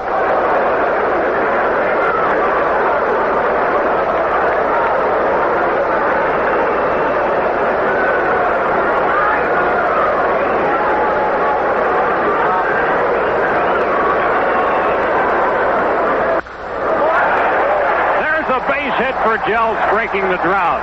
Coming around to score will be Shue. Over to third base goes Sammy. Jeltz has a double, and the Phillies have tied their all-time 9-game run-scoring record, 23 runs. What a night for the Phillies. Jeltz gets a double here. That's their 9th double. Just down the line. Rick Shue will score. Sammy goes to third, Jeltz to second. 23 runs, ties the all-time record for a 9-inning game, 23 runs. And the record's sitting out there now for Glenn Wilson. And Willie has knocked in a run tonight. He already has 2 hits. He has scored 3 runs. He was on base with a walk as well. The Mets are bringing the infield in. Nobody out in the inning. Joe Sambito sustaining this attack from the Phillies. They don't have anybody up in the bullpen. Most hits for the Phillies, by the way, 26. That was against the Chicago Cubs back in 1922 in a loss. A shot to center field. That'll do it. Over the head of Christensen. A couple of guys are going to score here. Sammy scores. Here comes Jeltz to score. Wilson doubles. And the Phillies have 25 runs, an all-timer.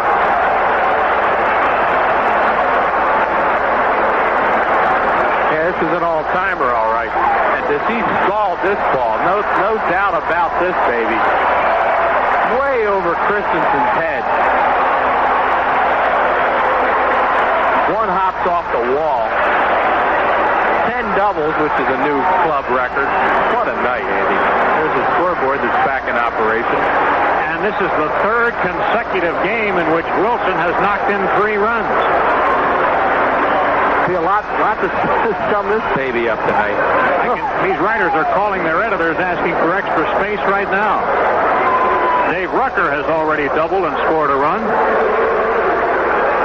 And the Mets now are getting the bullpen up. I guess maybe they figure that Sambito has taken this long enough. That's the newest Met down there. Rick Aguilera starting to throw.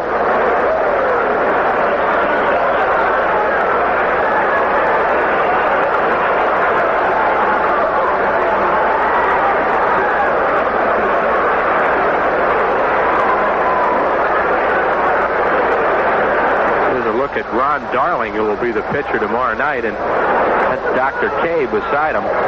Dwight Gooden. They can't believe what they're watching. You think they've learned anything about how to get Philly hitters out tonight? Base hit for Rucker. Late start off second by Wilson. He will hold at third. Rucker is 2 for 2. We almost have to feel sorry for Joe Sambito right now. Taking a beating like this. Guy trying to make a comeback and all kinds of arm problems. Here comes Stottlemyre out to talk to another another pitcher tonight. The Phillies have 25 hits, 9 of them off Zambito. One more to tie the club record in hits. That game that they lost, Andy, was 26-23 to the Chicago Cubs on August 25th, 1922, when they had 26 hits in a losing game. And was that a 10-inning game, I believe? No, that was a 9-inning game. Oh, okay.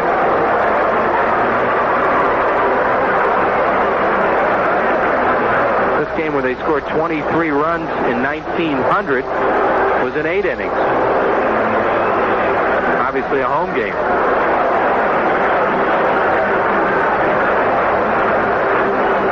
So this is going to be all these records are going to be in an 8-inning game. 8 at-bats. Darrell Thomas will hit now for the Phillies, getting his first at-bat. Darrell is 1 for 10 since joining the Phillies. He's the center fielder at this point.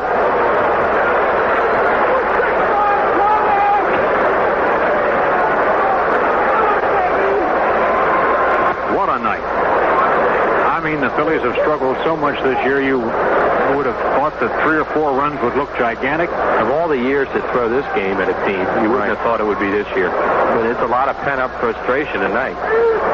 Well, we said that in the first inning when the Phillies got 9. I mean, that was a night's work right there. Yeah, and the Mets have come back with 7.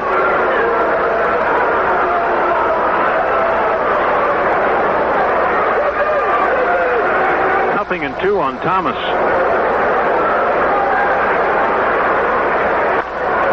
Gets jammed right off the handle of the bat. Here's a foul for Reynolds to try to grab. Look out, the bat's right at his feet, but he makes the catch. Thomas fouls out, and that is the first out of the inning. Faint boos are heard. Yeah, those are they have to be mock boos. Yeah. Even in Philadelphia. Can't boo this team tonight. Tomorrow night's a different story. Oh, yeah. 1 run might look big tomorrow. Oh, it will with a Ron Darling out there tomorrow night. Well, here's Greg Gross. He's 1 for 2 with an RBI single, a walk, and a run scored. RBI sitting out there. Runners at first and third, 1 out.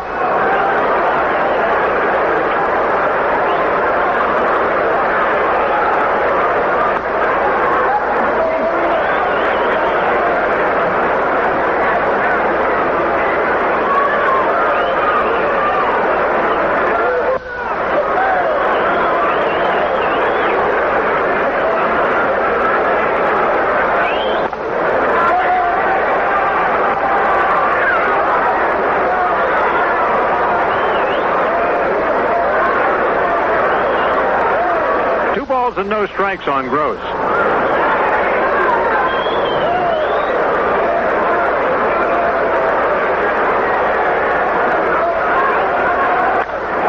He gets jammed, sends a fly ball into center field. Going to get Wilson home, though. Here comes Willie for the plate. There's run number 26 and the second RBI of the night for Gross.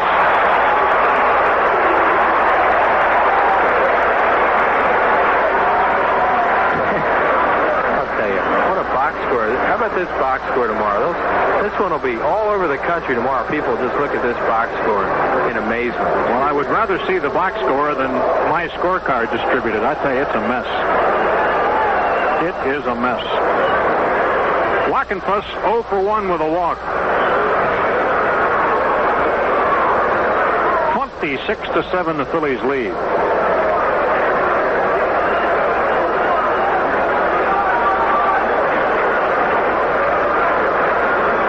22,000 people here tonight, and about 45 will say they saw this.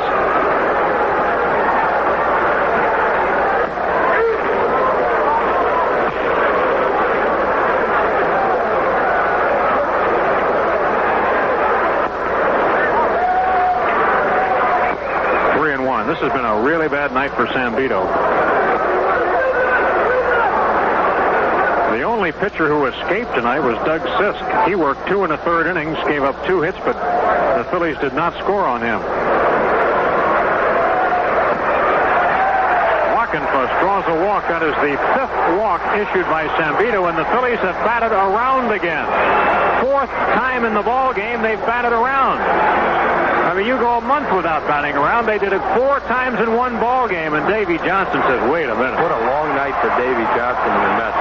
Two Mets pitchers have given up 10 runs. 10 from Schiraldi, 10 off Zambito, and 6 off the starter Gorman. He escaped lightly.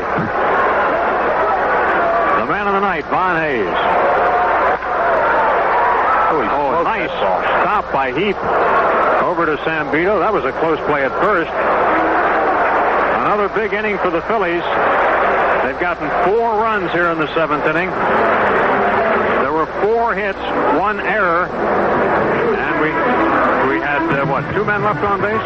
2 left. 2 left. Thank you very much. At the end of 7 innings, 26-7 Phillies. You're listening to Phillies Replay on The Game. Let's pause 10 seconds for station identification. This is the Phil's Radio Network. 1210 is now The Game for the Philly sports fan. 24 hours a day, 1210 a.m. WGMP, Philadelphia. You're listening to Phillies Replay, a rebroadcast of a great game in Phillies history. Now let's return to the Phils and the New York Mets, June 11th, 1985.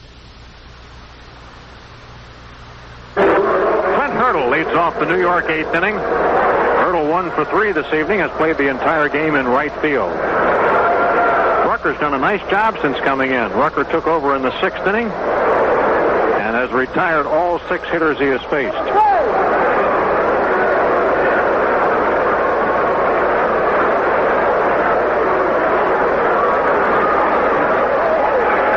Hurdle went after it. 1 ball, 1 strike.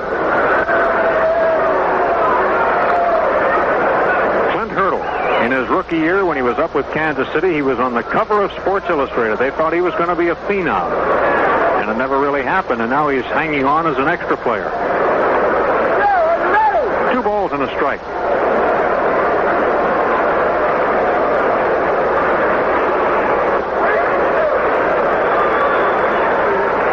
Hurdle, Santana, and probably a pinch hitter for Zambito.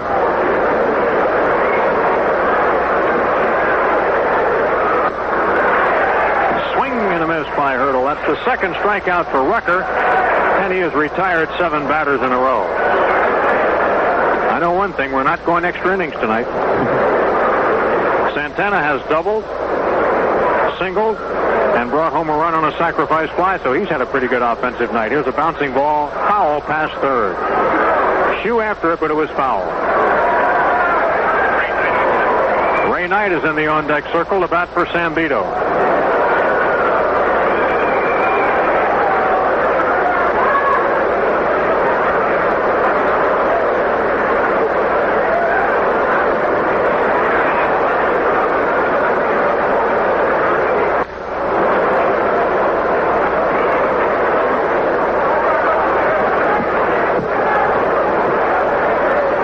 Believe it or not, that's Jesse Orozco up throwing in the New York bullpen. That's hard to believe, but Davey Johnson must want him to get an inning, so to speak.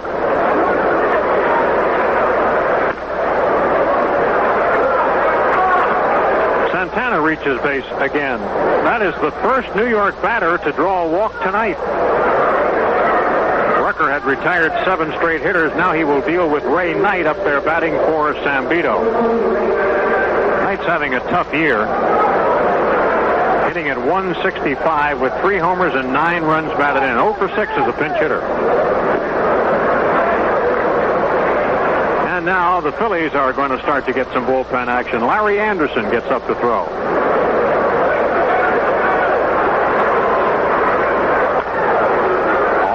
The bat. 1 ball and 1 strike. Just ran into Phillies publicity director and Vice President Larry Schenck out in the hall, and he says, after this game, there will be a lot of records to announce. We've been trying to cover as many as we can come up with, but gosh, there's going to be some more I'm sure we don't know about. Probably have them in a box in the paper tomorrow. Be right. A bunch of them. The Phillies put out a post-game stat sheet for those here in the ballpark. That'll make interesting reading tonight. Just amazing. And I've got to do all this in 1 minute on Phillies Replay? No way. Going to second base will be Santana, and he gets there. That'll be a wild pitch.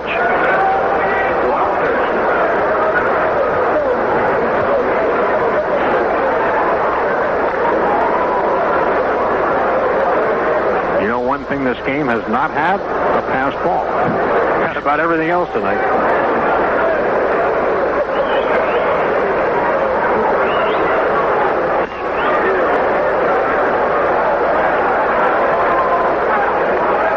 Rick Shue is going to get one more chance to hit for the cycle. He has a triple, single, and double tonight, and he will lead off the bottom of the 8th against Orozco. Greg Gross makes the fielding play, and Santana takes third base.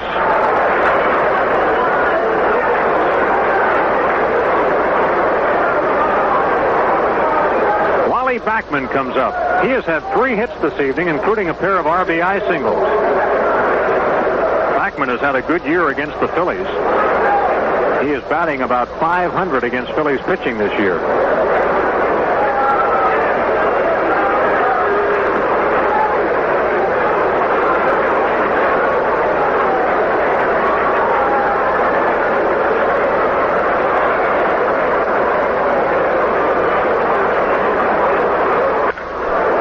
Backman grounds it foul. Nice play by Buddy Harrelson. Buddy took over at third base. We've added Buddy this year to the Phillies Dream Week group of coaches and instructors. He worked on the Mets camp last year that was run by Norm Amster and the people that do Phillies Dream Week, and Buddy is going to come over and work with the Phillies and all the fine people we have running the Phillies Dream Week group.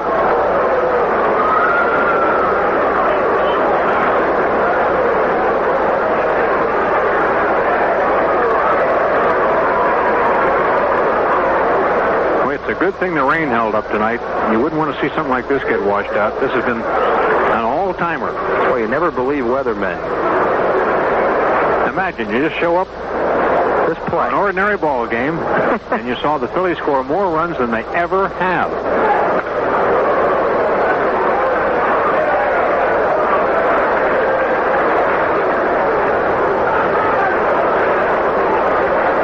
Made a good play with a glove down there. A couple guys have sore fingers from tries they've made for hard hit foul balls down that line.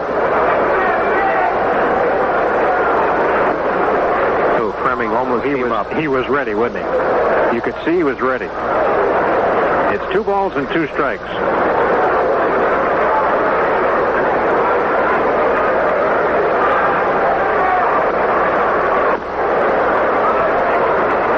Rucker may be tiring just a bit. This is the end of his 3rd inning of work.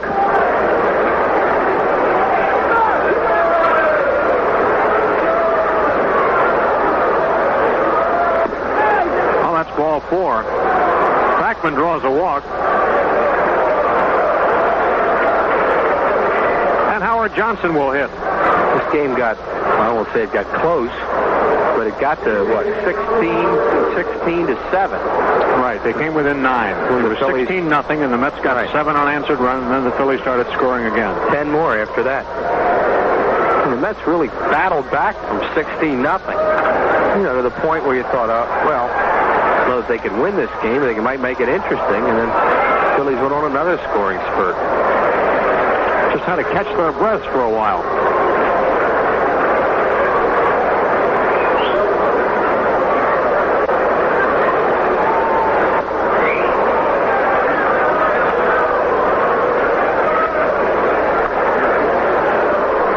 Johnson has had 2 hits tonight, a single and an RBI double.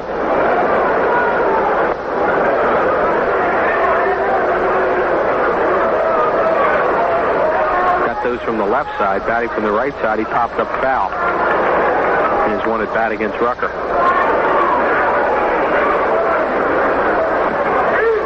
That's a called strike. 2-2 on Howard Johnson from Clearwater, Florida. The Mets traded the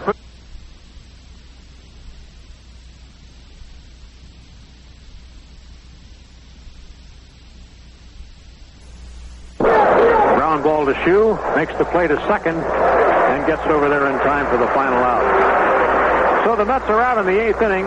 No runs, no hits, 2 men left on base. We go to the bottom half of the 8th, and the Phillies are ahead in this ball game, 26-7. You're listening to Phillies Replay. Joe Sambito's 9 hits, 10 runs, 8 of which were earned, 5 walks, and no strikeouts. So it's Jesse Orozco, the left-hander, now taking over for the New York Mets to pitch this final inning as the Phillies lead it 26-7. What'd he say? Think I'm doing football again? Jesse Orozco. You know, there have been reports, rumors really, that Orozco has a bad arm and that he's been used very sparingly by New York. I asked a couple of people about that, and they denied it. He's in his 19th ball game tonight, but Jesse has saved only 6 this year. Now here is Rick Shue, who has a single, double, and triple, needs the home run.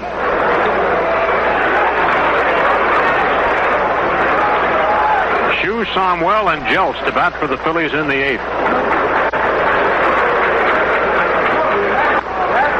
You know, tomorrow night at 7:35, the scoreboard says 0-0 when we pick it up. That's what Davey Johnson's thinking right now. And a 4-hit ball game for Rick Shue. He has his average up over the 300 mark now. The Phillies have just tied their club record in hits in one ball game. That was that game we talked about in... Okay, it was August 25th, 1922, and they lost 26-23 to the Cubs. And had 26 hits. Here is Juan Somwell. Sammy already has a 4-hit ball game. Now you're talking National League record of runs, which is 28. How about that? We're only 2 shy of the National League all-time record. All time. Unbelievable.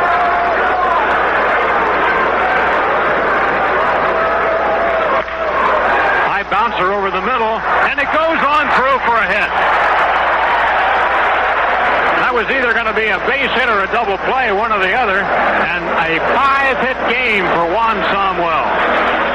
Santana, he kind of gets to this ball, it looks like, and then either peeks or takes a swipe at it and misses it. Ball's picking up speed going up the middle. Oh, I see. He peeked. He took a look at the second baseman, Backman, and then when he looked back down for the ball, he just missed it. Hey, listen, we're talking record here. Do you think Jeltz should bunt? Steve Jeltz did not start the ball game. He has gone 1 for 3. It was an RBI double in his last trip, breaking an 0 for 24 for him. That's Sammy's first 5-hit game in the major leagues.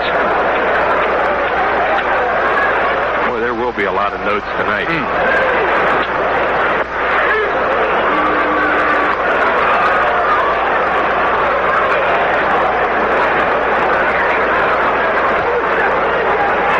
Has been a record setter for the Phillies right from the start. A 9-run first inning tonight, including 2 home runs by Hayes in that inning.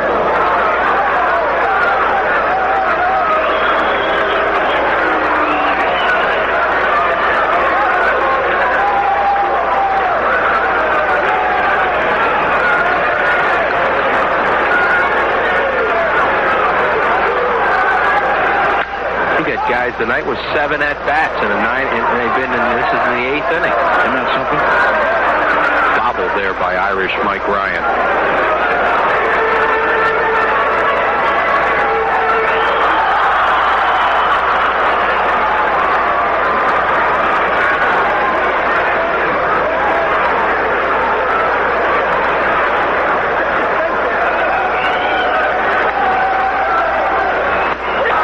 Breaking ball, Jeltz a strikeout victim. That's the first out in the 8th inning. Only 3 Philly batters have struck out tonight. Big night for Glenn Wilson. He's knocked in 3 runs for the 3rd consecutive ball game, and Willie has 3 hits tonight. He has scored 4 times. Talk about taking your RBI total up in a hurry. 37 for Wilson right now. More than he produced for the Phillies all last year.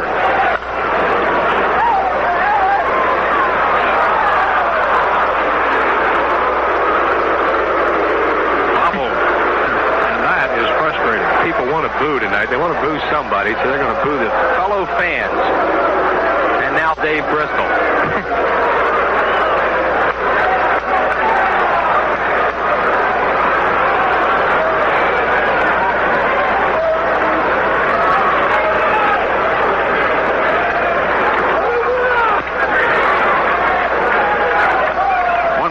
Strike on Wilson.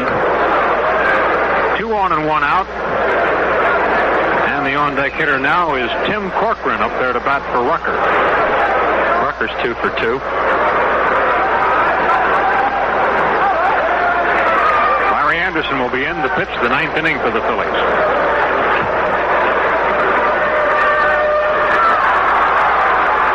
Needless to say, the Phillies have not been retired in order in this ballgame. They've had hits in every inning except the third. Their lone base runner there was on an error.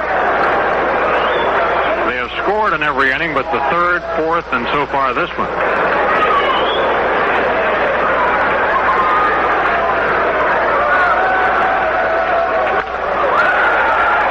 Scooped up by Backman. Nice play. And the Mets get a double play out of that. 4-6-3 double play. You could see that thing going through, but it wouldn't. Well, you can't complain about that. Phillies in the 8th inning. No runs, 2 hits, 1 man left on base. And we go to the 9th. It's 26-7 Phillies. You're listening June 11th. Larry Anderson on to pitch for the Phillies as the Mets come to the plate here in the 9th inning. Nice job by Rucker. Went 3 innings tonight. Did not give up a hit or a run. 2 walks and 2 strikeouts.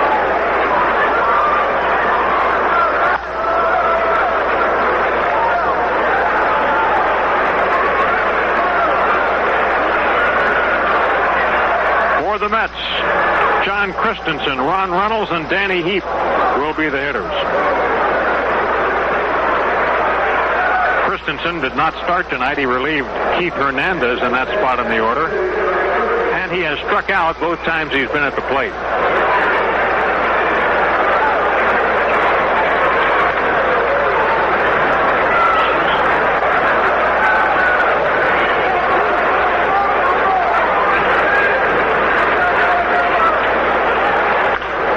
Fouled away by Christensen.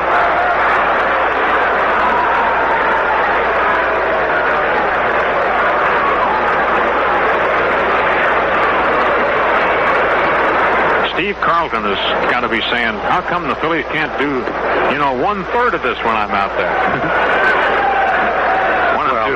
This has really been something to watch. I mean, something you never forget. He's the most runs scored in a game by a National League team since 1944 at the Polo Grounds. That's what I mean about the records they're going to have to look up tonight, and the stuff that's going to come out of this game is mind-boggling.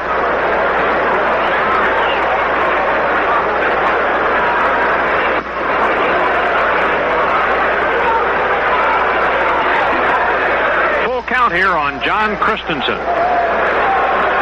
He's a tough guy, plays hard. Davy Johnson high on his future. Pops it up, it's foul and probably out of play. Gross coming over to have a look, but no chance. It's against Ron Darling tomorrow night. Hope you'll make it out to the ballpark. Look out. Koosman and Lynch. Christensen draws a walk.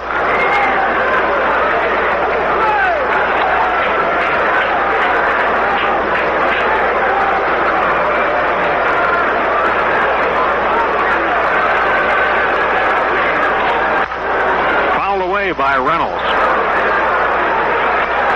What's the hit total? 40 between the two teams, right? Incredible. Be more than it could be.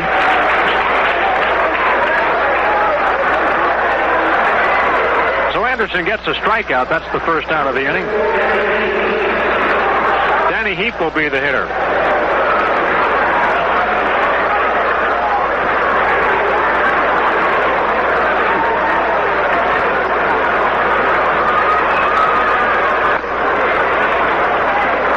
Has had 1 hit tonight, 1 for 4.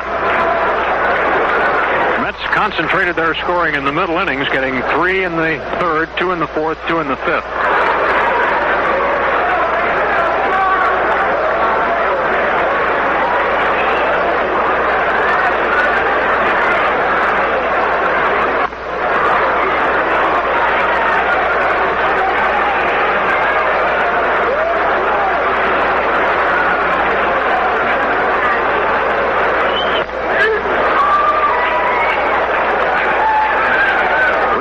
a strike on Heap.